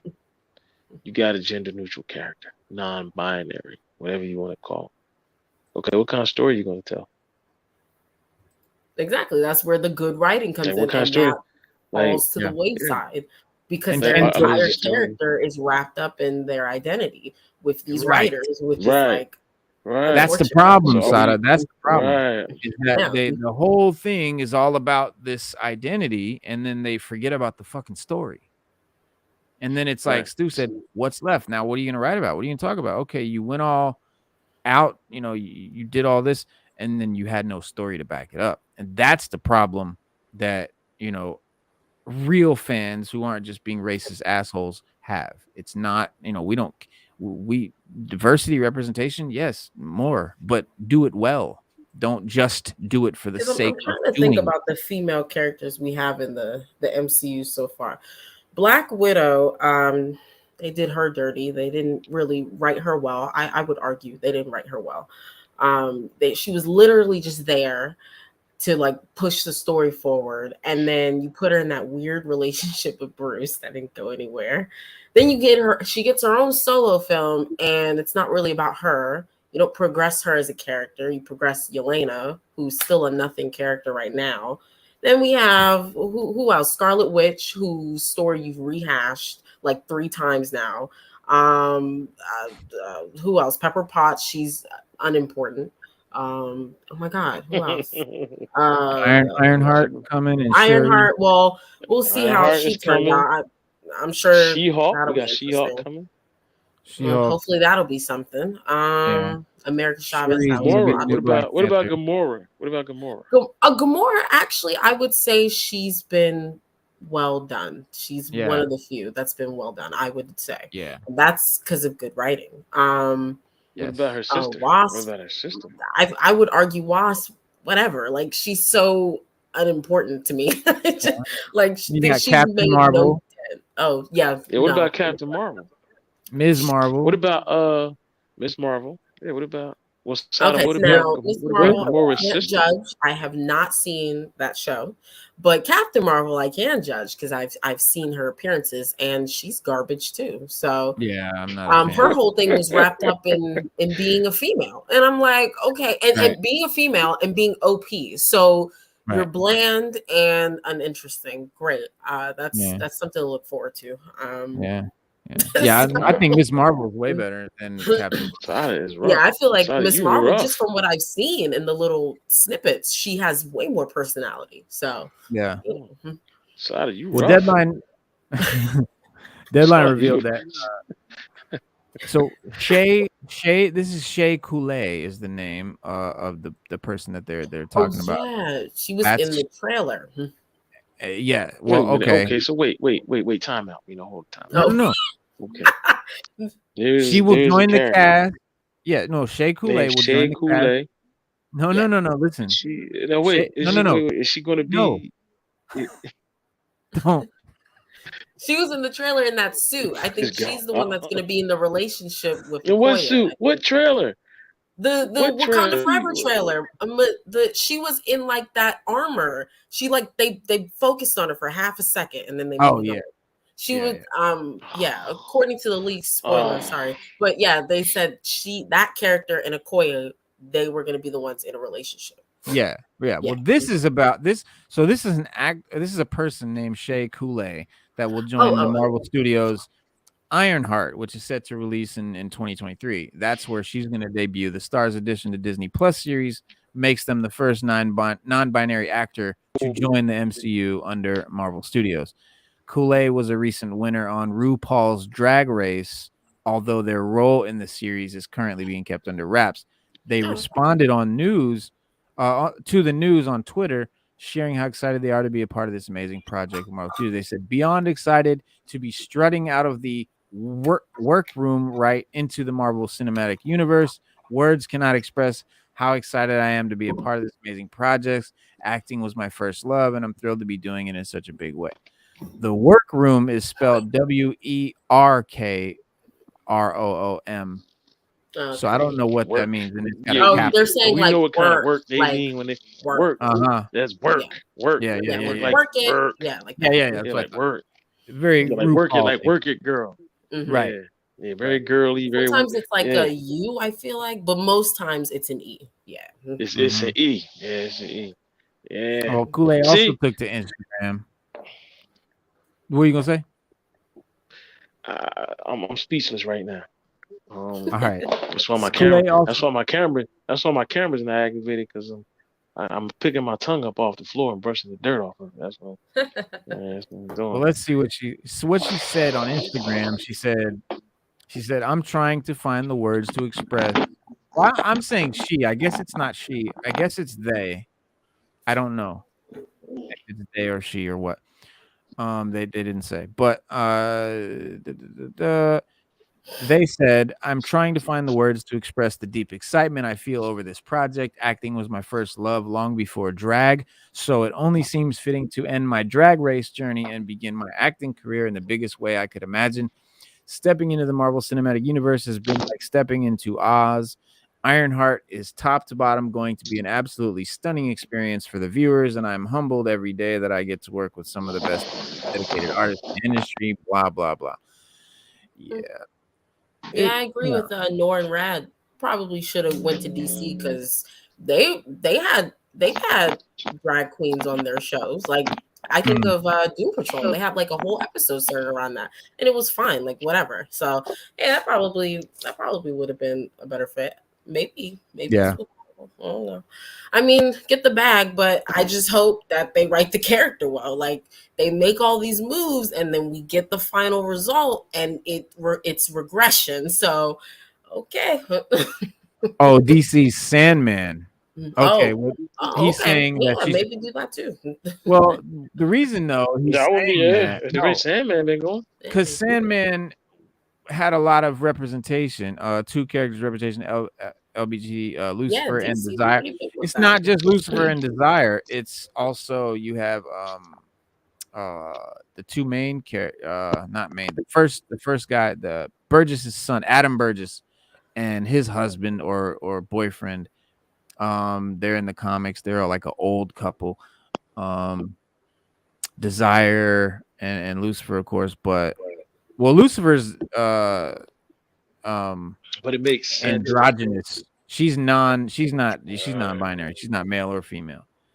Because they are sexless. I feel like with every time Marvel tries to do it, it never feels organic. Every single time. I feel like DC, outside of the comics, of course, DC it's always natural when they do it. Always to me. Like that's why I just gravitate over there more. Like every time Marvel does it, you're like, what are you doing? Like, what is this? Every single time. So I don't know what they need to do over there, but they need to get it together. Well, Sandman is very like you said, it's organic. Like the way it makes sense. It makes sense. And it's organic and it just makes sense. So it's it's fine. They ain't pushing it on you. You don't feel like it's like No, a lot of people's. They're doing their thing, but they're not shoving it in your face. Like, look at me, look at right. And a lot of people felt that way. Madness. They felt that the character of America Chavez having two mothers and being LGBTQ was just thrust upon them. Nobody cared. They just wanted to get a story. Yeah. Well, I she was a plot device, and that was a having device. two moms. I felt like that was totally thrusted because they never even went back to it. Like they never talked about how she felt about her mothers or anything like that after that initial sequence. So why did you even bring it up? Like why did you even introduce that? What a nothing character. Yep. Yeah. Yeah. Yeah. Didn't even show us them. Didn't even give us a flashback or nothing. Yeah, like where are the moms? We never even found out they're really dead. Like, right. Yeah, like you said, Sada, it's a plot device, and it's one that Marvel just didn't do well. And people complained about it. People just were like, "Nah, we didn't think we needed that." There's just some stuff you just don't need. Like you just, and that's really even worse to like have an LGBTQ character and their sexuality is a plot device. Like that's even worse. Like you're not doing yourself any favors. That's regression. Come on. Yeah.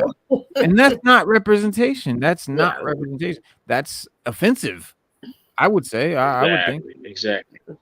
So representation would be more like the character being in the movie, having a pivot, having a role, and they happen to be gay. like you always say, Reno, make us care about the character. Right. Like, it would be a character that we would care about. Right. And like I always go to Anissa from Black Lightning and Grace. I feel like they did them so well, and it was so like organic, and they flowed with the show and all the main characters. And that relationship was rare in itself because it was a Black woman and an Asian woman in a relationship. Like that's so rare, but it wasn't like I didn't feel like it was shoved down your throat. I felt like it was cool. It was like whatever, like do it like that. But I don't know. They don't know how to do that. Right. Like no, like this is what we got, and you want, and you know, this. But like you said, it wasn't a plot built around just that. Yeah. There was a lot more going on. They just happened to be in the middle of it, and they just happened to be right. And it was like, all right. That's why nobody said anything about it. Right. Exactly. I agree, Norn Rad. Right.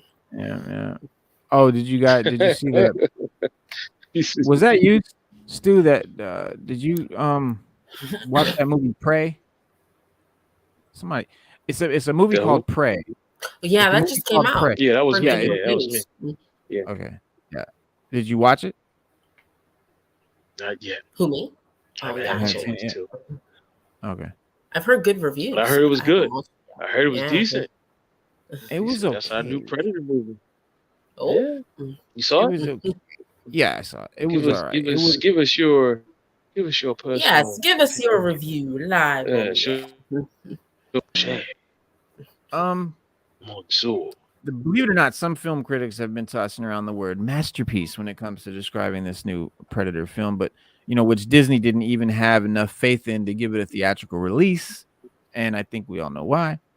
But while some critics will, choose to focus on praising the film's Native American representation, the fact is that Prey is nothing more. This movie is nothing more than a movie made to give streaming service subscribers content to consume.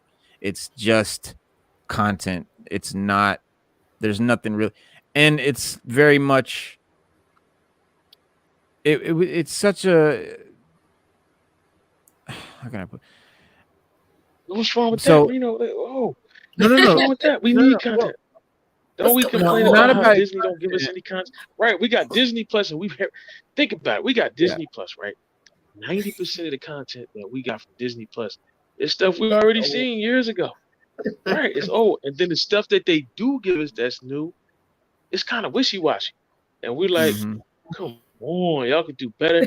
And you raise my subscription by $1 every month, and you got millions of people. Come on, bro. This shit, listen, you got to hook us up. You got to take care of us. Well, you got to give us seemingly not wanting to risk another $90 million Predator film that no one wanted to see, which they did. With Prey, 21st Century Fox opted to release it, straight to Hulu streaming service. But the biggest reason for relegating the film to Hulu is that instead of someone like Arnold Schwarzenegger, Danny Glover, or even Adrian Brody leading the pack against, the Predator, we have 25-year-old, CW actress, pretty much, unknown. And it's supposed to be Native American. It's supposed to be this Native American culture, but it's very much not traditional. You know what I mean? Like, it seems really fakey. It doesn't seem like it, right? Yeah, Prey. So it centers on Naru. All right, she's a young Comanche woman who's been, trained to be a healer, but she dreams to be a hunter like her brothers and her father, and she wants to be one of the guys, and it's one of those, and she wants to prove her worth to the rest of the tribe, but they believe she should be a tracker rather than a hunter. But later, while tracking a deer with her dog, she witnesses the arrival of a thunderbird, which is a spirit in Native American culture, in the sky. Obviously, it's the Predator spaceship. Right. And when the tribe creates like a search party for a mountain lion that they believe attacked one of the tribe's hunters, an unknown stalker begins to observe them, and we know that's the Predator. But it isn't until the Predator starts killing bigger animals that the threat begins to materialize in the form of the Predator. Soon after that, Naru is found to be the only person who has the tact to outsmart the monster before it wipes out the tribe and anything else that gets in its way. So director Dan Trachtenberg understands how to put together a story that revolves around psychological terror, right? This is one of those movies that it's not about the monster. It's not about showing you the monster. It's about the suspense and the psychological terror of the monster that you don't see, which is a great device if they stuck to it, but then they bring in the monster. And this Predator, it seems like a discount, cheap, generic version of the Predator. It doesn't have the regular mask. It doesn't have any like the gear. Right, I saw that. Yeah, I saw that. Yeah, and he's very, but the term bait and switch has unfortunately gained a lot of steam in Hollywood over the last few years due to the industry's practice of making a production to audiences as something they'd actually want to see, only to give them something completely with the final, trash with the final product. And to that end, as previously hinted by Mindhunter herself, Prey offers a stronger focus on its characters over the monster. And that is something different in this movie. than the other Predators. In fact, despite being a film, despite the film being a Predator movie, you don't see much of the monster until like 45 minutes in. Instead, we get to know Naru, who is your typical, strong female lead looking for ways to overcome gender roles in the name of female empowerment. That's what this movie is.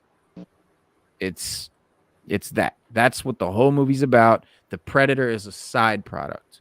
Do they do it well? Do you feel like they did it well? Yes and no. The movie doesn't seem to know how it wants to portray this protagonist. Bouncing between strong and weak whenever it's convenient for the plot, so it doesn't, it's like, who is the person? It's really this device. And while the film portrays her as a strong character who's capable of taking out an army of men single-handedly, we are at the same time constantly told through its storytelling that the Predator refuses to kill her because it doesn't see her as a threat. Which is it? You see what I'm saying? And the inconsistency of her portrayal leads to numerous plot holes in the story. Like when you get to the meat and potatoes of the movie, it isn't necessarily a bad film, but the uneventful nature of its story leaves it as, it's a mediocre adventure that, will just leave you empty. I think, like I didn't come away from this movie like, yo, that was dope. I just came away from it like, okay, what's next? What's on next? Like I was like, all right, while calling it one of the better Predator movies. Well, like I said, calling it one of the better Predator movies isn't exactly a huge endorsement given the track record of the franchise. There's only like 3 good movies out of the Predator franchise, in my opinion. The first one, the second one, and the Adrian Brody one. I'm not like, I don't really, the rest of them were kind of, whatever, but Prey is a much so if we take Alien versus Predator out. Or The Predator, the Predator was good. The Predator was dope. Like, I love the Predator. Wait. Is the Predator the one with Adrian Brody, or is that Predator? That's Predators. That's Predators with an S. Okay. Because it was more That's than the one. one I like.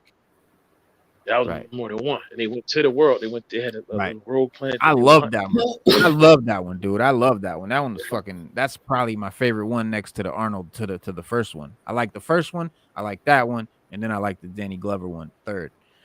But, don't be gaslit into thinking that the film is a cinematic masterpiece. If it was, Disney would have put it in theaters.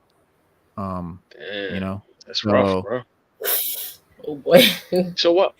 Okay, so wait a minute. So why didn't they just do that with Batgirl?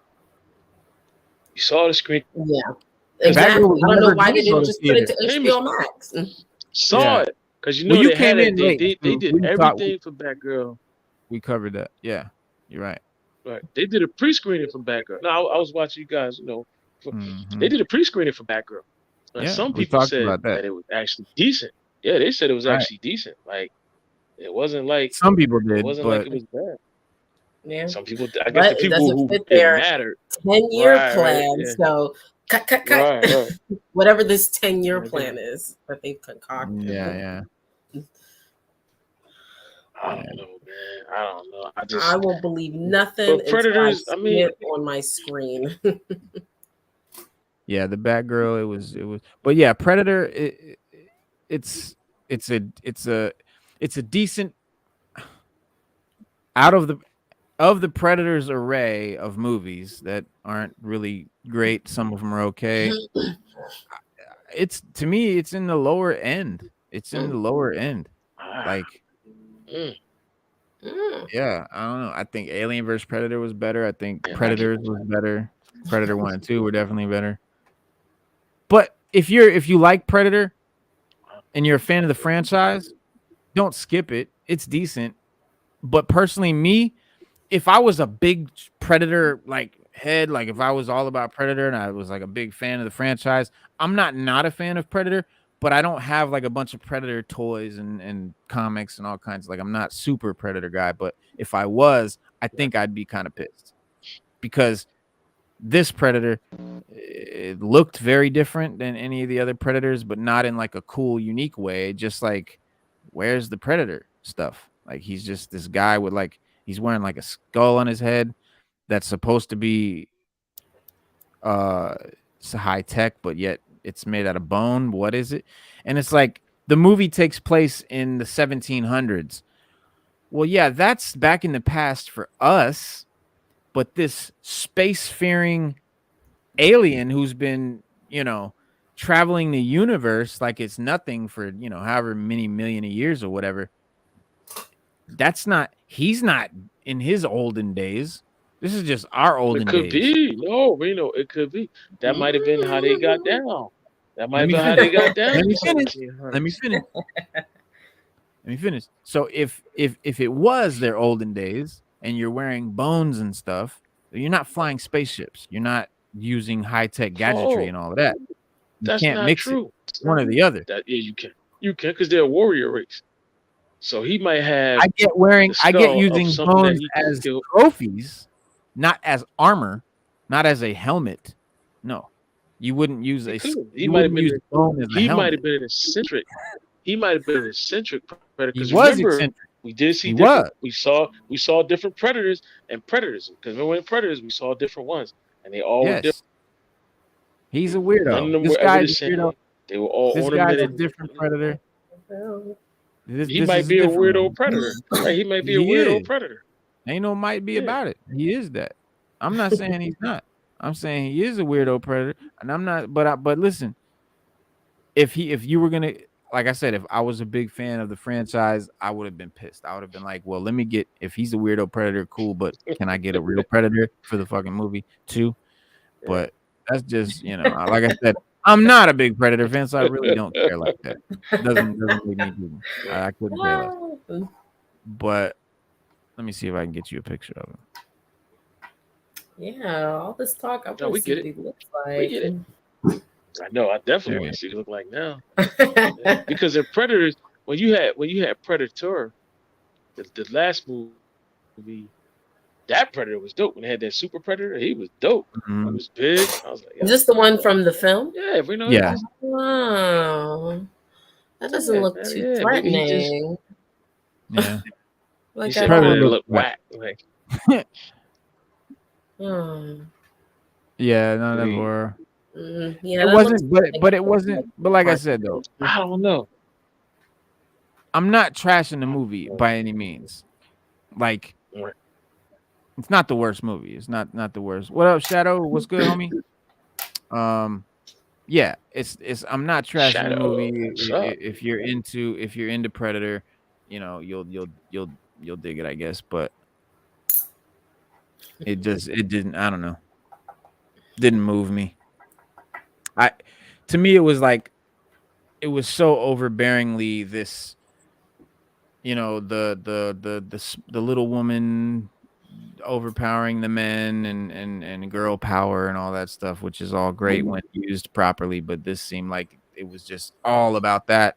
But at the same time, the Predator doesn't see her as a threat. So it's like, right. Oh, you mean like in the first really Predator movie, how like he literally hunted them down, like he really hunted them down, and they felt threatened by him, like because they were worthy. They were worthy adversaries.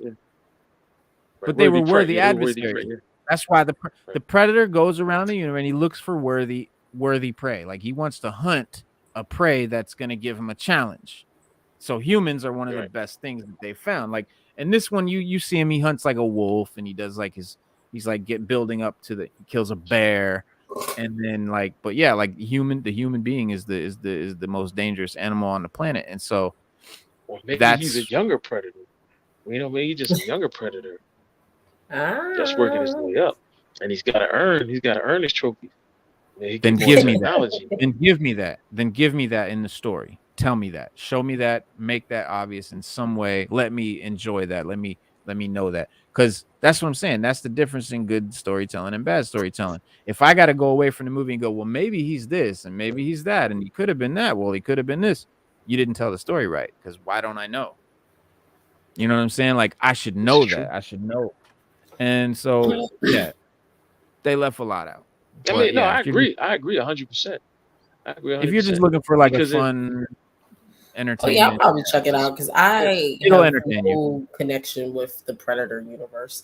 So, but Norrin Red said it was less horror, and I love horror, so I don't know. We'll see. It was a lot less horror. Was it more suspenseful than horror? No, it was just like I said, it was just more like a young female empowerment movie. Not really a Predator movie. Maybe the Predator was a female. Yeah. Maybe. So many maybes. I don't know. Yeah, we don't know because they didn't write it well. They didn't tell us. Huh? They didn't tell us. Well, you could say that about Alien vs. Predator, the first one, because remember Lila Vachon was in it. She survived. Her and the Predator killed the aliens, and then remember he marked her face up. He gave her a mark on her face, like she part of the clan after that. Right. Man, yeah. It could be the same thing. Yeah. It could be a better written.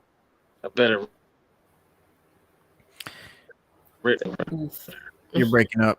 What'd you say? What'd you say? No, a lot of people hated the first Alien versus Predator. A lot of people didn't like that. Oh, Alien versus Predator. Okay. It didn't really sit well. I thought you were talking really about sit well with a lot of people. Okay. Nah, the first Predator movie was dope. Second one was dope, and then we got Alien versus Predator. That was the next one. Alien, Ripley, like strong female lead character, female badass characters. I love those movies and I love those characters. Same here. But you can't, like, is she the badass female or is she the non-threatening, I'm just a girl? You got to pick one and then ride with it. You know what I'm saying? But yeah. And yes, spoiler, Norrin Rad, it does connect Predator 2 with the pistol at the end. So if you remember the Danny Glover, the Danny Glover pistol.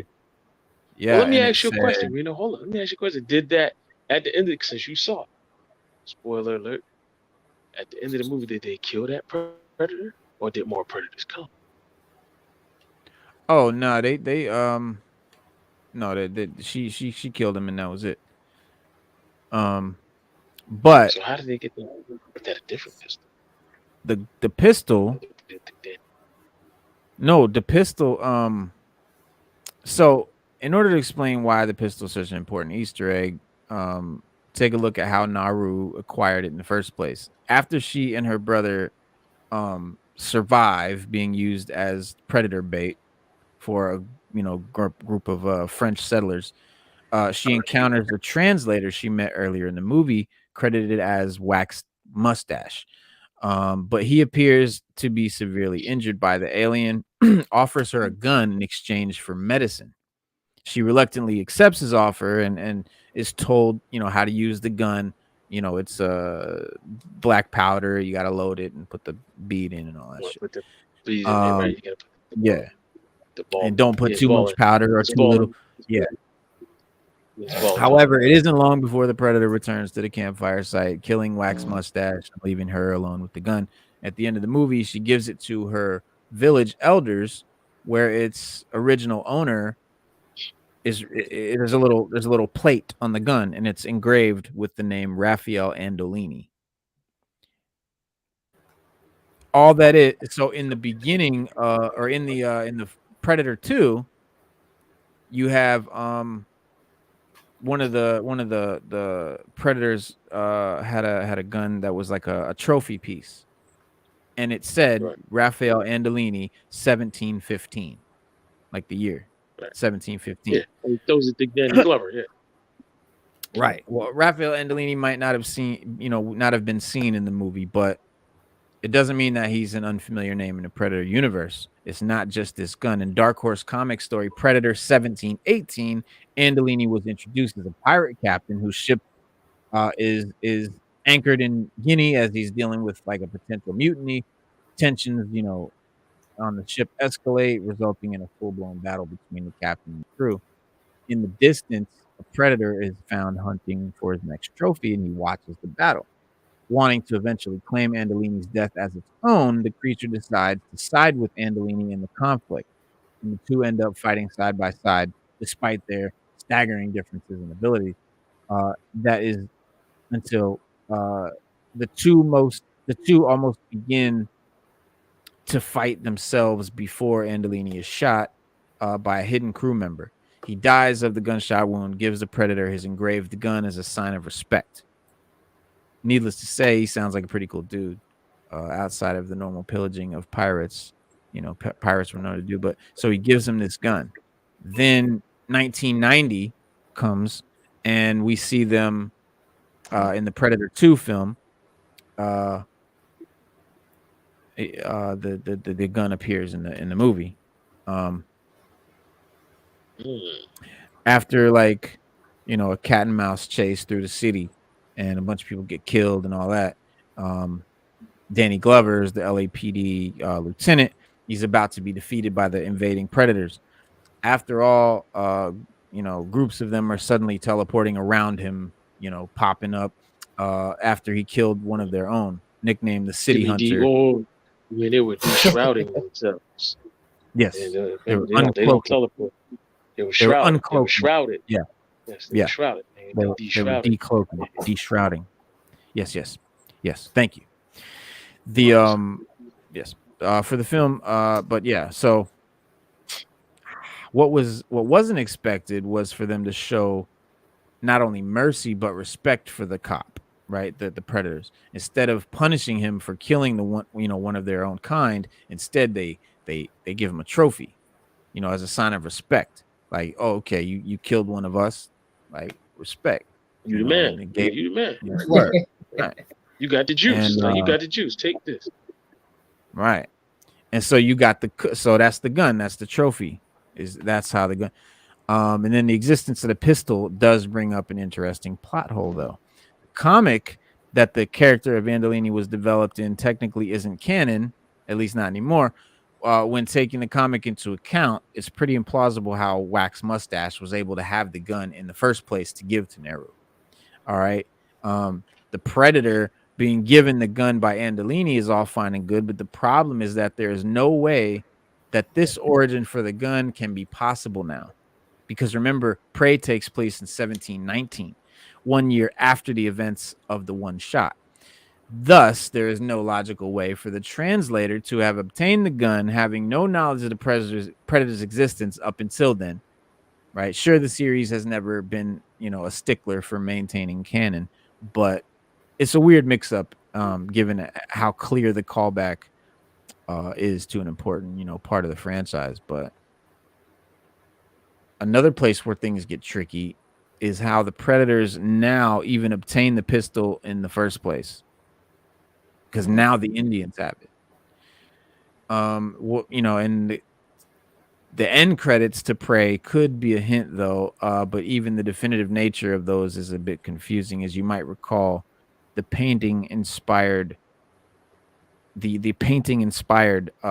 credit. Well, you didn't see the film, but the end credits to the film have like these paintings, and they end with Nehru being celebrated by her village, like how the movie itself ended. But in the transitions into a painting of like a version of what appears to be several Predator ships arriving on Earth. And two potential ways that this could turn out, right? So the first is very bleak and sad, but also unfortunately likely. The rest of the Predators have located Earth now. They're ready to attack the rest of Narud's village. From there, the Predators could have easily taken the pistol for themselves, and this would be a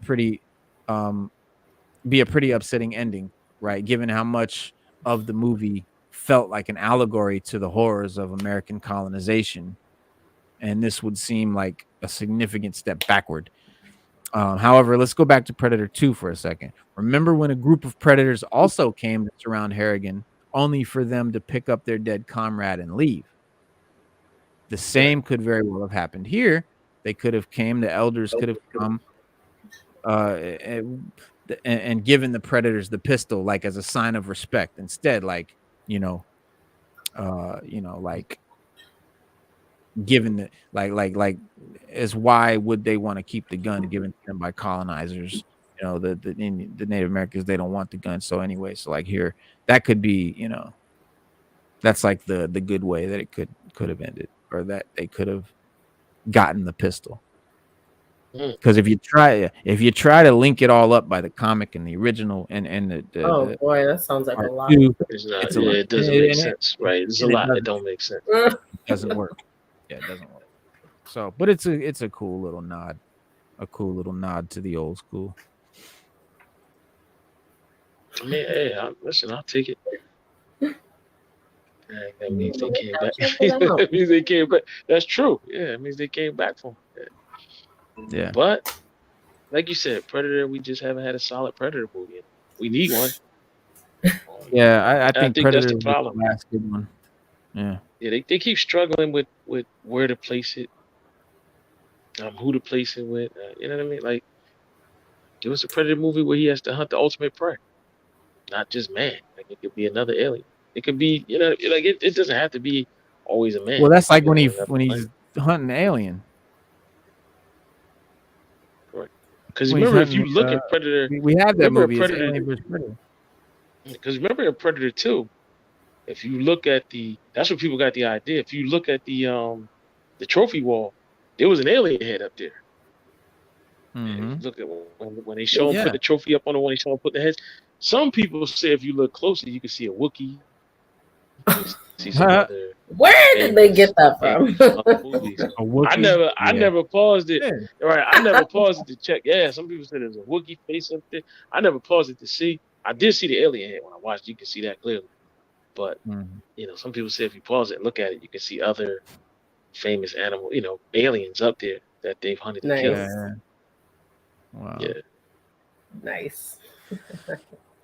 Yeah, well, I mean, Ridley Scott, bro, he's my favorite. I think he's my favorite filmmaker. So what you think about the last Alien?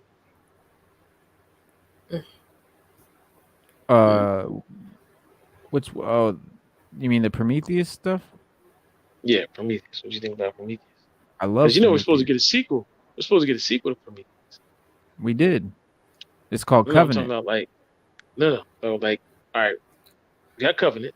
It's supposed to be I guess an in between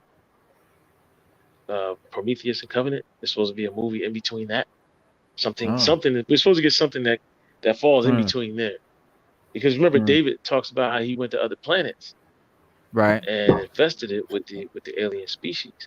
Because they never really tell us how they evolved to what they are.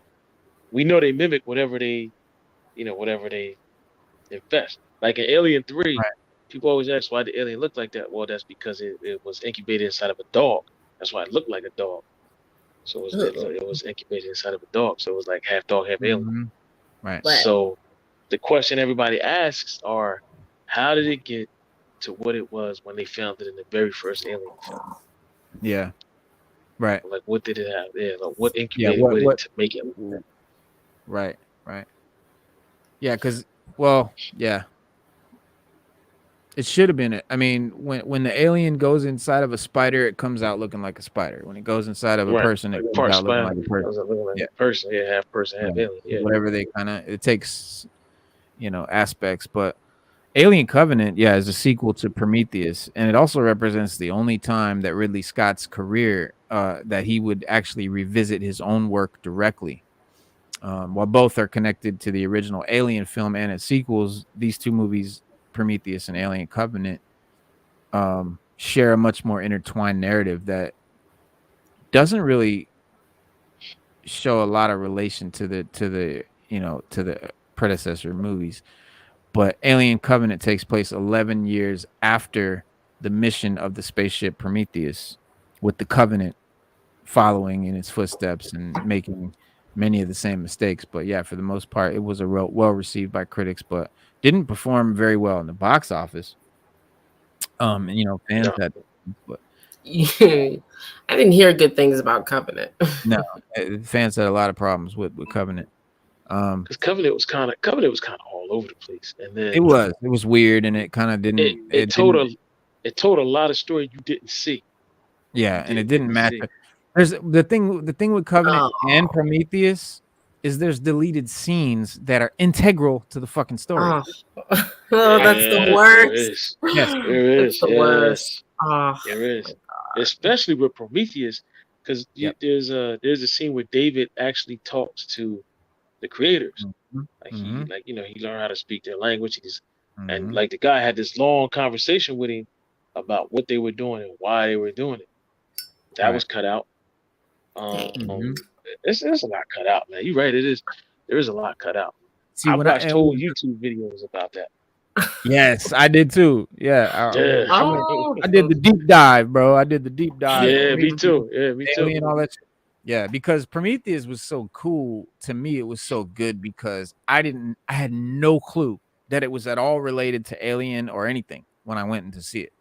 So I got to the part where I didn't see anything up to. I just didn't know. I hadn't been informed, and so you get to the part where they're going inside the place, and I'm like noticing shit. And I'm like, damn, that looks like H.R. Geiger stuff. I'm like, oh, that shit. That kind of looks like Alien stuff. Oh, that's the guy. That's the thing from. Wait, that's from Alien. Hold on.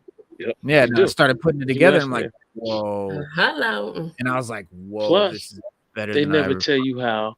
Plus, they never tell you how. At the end of Covenant, they never tell you how they still got to that planet where the humans found them.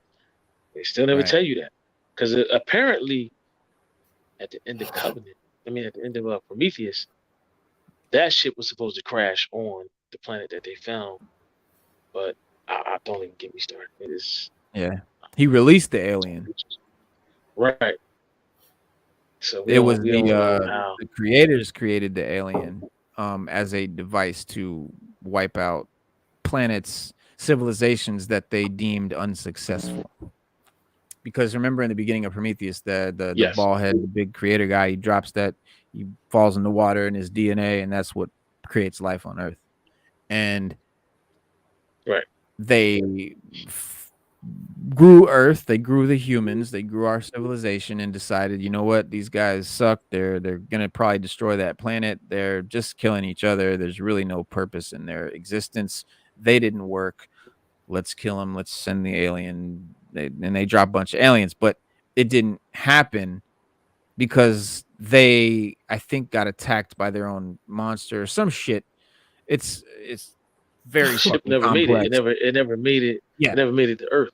It crashed or something like that. Yeah, something like that. And so, but yeah, that's what the aliens. We find out that's what the aliens are, the creatures, and all of that. Yeah, the engineers. Yeah, they created us. They created life, on Earth, and the human DNA, rather human life, and which I thought was dope. Yeah. How do you say? I love that. Yeah, that was dope. Hella dope. I loved it. Everything about Prometheus to me is way better than Alien and all of that. It's my favorite one of the whole franchise. Oh, Alien 2. Is it Alien 2? Aliens? I'm a lore guy. I like lore. I like hearing about. I like getting into detail about stuff I only heard about in the movie. Like that's what I love about the prequels from Star Wars, because it was like we heard about all this stuff, but damn, I really want to see it. Yeah, and I love that kind of Which stuff. is what I say all the time, about episodes 4, 5, and 6. Tell us what happened in between those episodes that they talk about. Yeah. Well, that would have been know between 5 and 6, and that's the Clone Wars TV show. Nah, the Clone Wars are over, man. Well, the Clone Wars happened in 5. Remember Obi-Wan in part 1. Obi-Wan says, "Look, no, that's between. I bet you 5. That's between 1 and 2, 1, 2, and 3." Oh remember how Han Solo? My bad, I got my numbers fucked up. Like, look, I'm thinking 4, 5, and 6 is the prequel. Now you tripping? It's okay. You be fucking me up with that. Because it's so many of them. It's so many of them. I remember how Princess Leia was originals. Right. Remember how when they were on Hoth, and Han Solo was like, "Look, remember that bounty hunter we ran into? I gotta go pay Jabba." We don't get none of that. We don't get that. We don't get when they started Luke's training. We don't get Prince Izor. We don't get none of that. Dash Rendar, none of that. We don't get none of that. And then they talk about things that happen in Return of the Jedi that happened between Empire and Return. Yeah. We never get to see. Yeah. That's what I love about Legends. Like when Luke got his hand chopped off, who went back and got that lightsaber? Because that lightsaber showed up in those other movies. Yeah. And when Lando left Cloud That's City, the problem for the sequels, though. Did Lando ever go back and free the people? Because remember that one droid dude was like kind of integral for for him and the people. Yeah, robot Rob or whatever. They never talk about that. We could have got a movie on that. I mean, it's a lot. You could explore it. It's a lot of stories, but that's the thing. That's why I love the comics and the books. That's why I love. That's the Star Wars books and video games like Old Republic. That shit I like it better than the movies.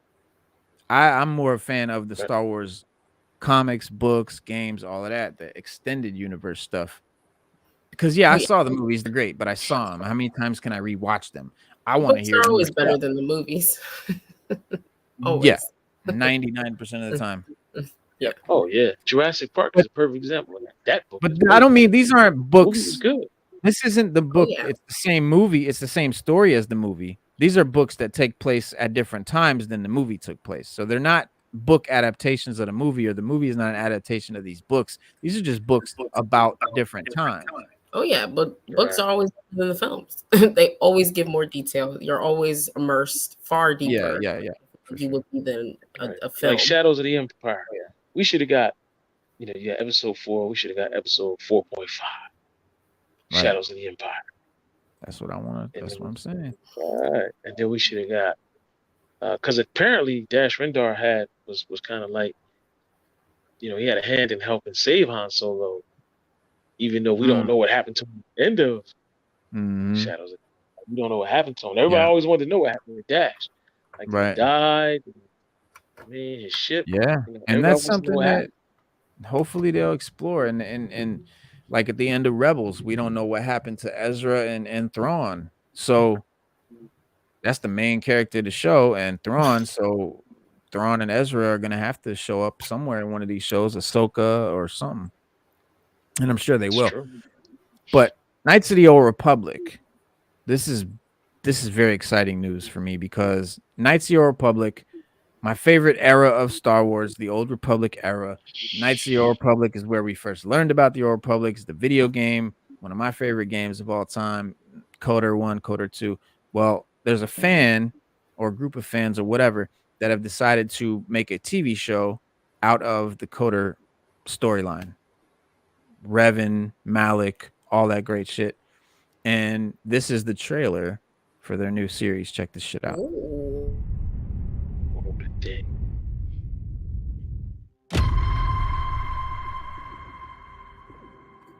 Jedi. Unreal.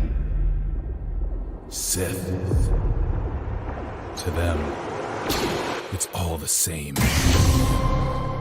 You're new, right? No previous service. No real record outside a few smuggling charges. I'm not. Who are you again? Trask Olgo, ensign with the Republic fleet. They are gone, my lord. They must have slipped by on patrols. Sir, the spire is falling apart. We need to leave. Not yet. Not while anyone else is left on board.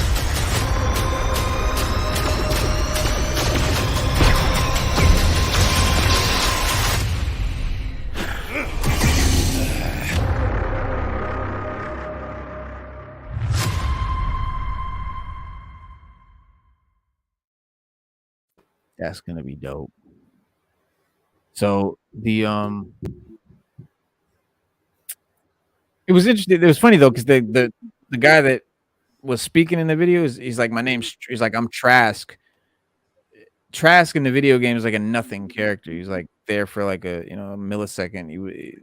It's funny that they used him. So I wonder how deep this show's gonna go, man. I don't know how they're gonna tell this story, but I'm excited.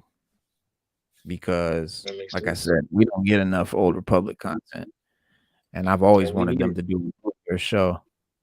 But even, I keep saying it, even with those last 3 movies, you could scrap all of those.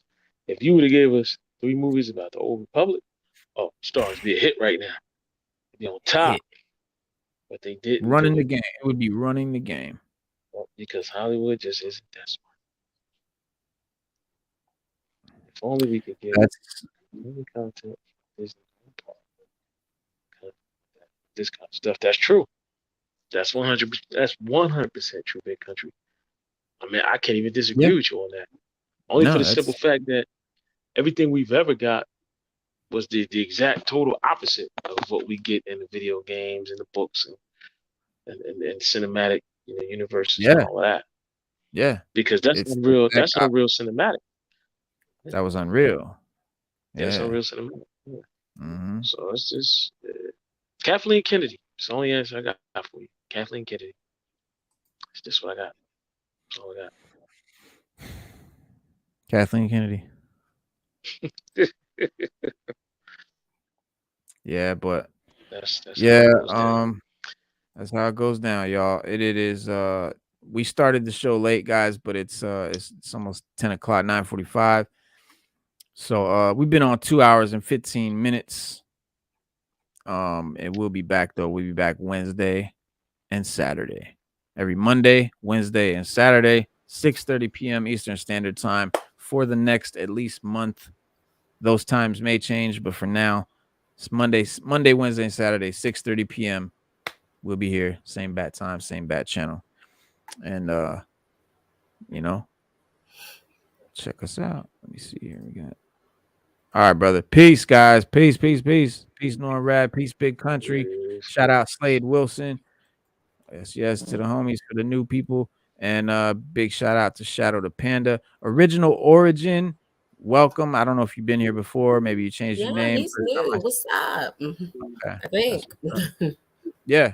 Could be new. If not, it's a new name. But thank you for coming. Fresno Nerds. Salute. And I don't know if I'm missing anybody. Metaphysics. What up? Peace, Metaphysics. And I think that's it. Channel Ace One. Spade was here. What's good, Spade? I don't know if he's here or not still, but shout out to Spade. Yeah, that's everybody. All right, y'all. Peace. Peace.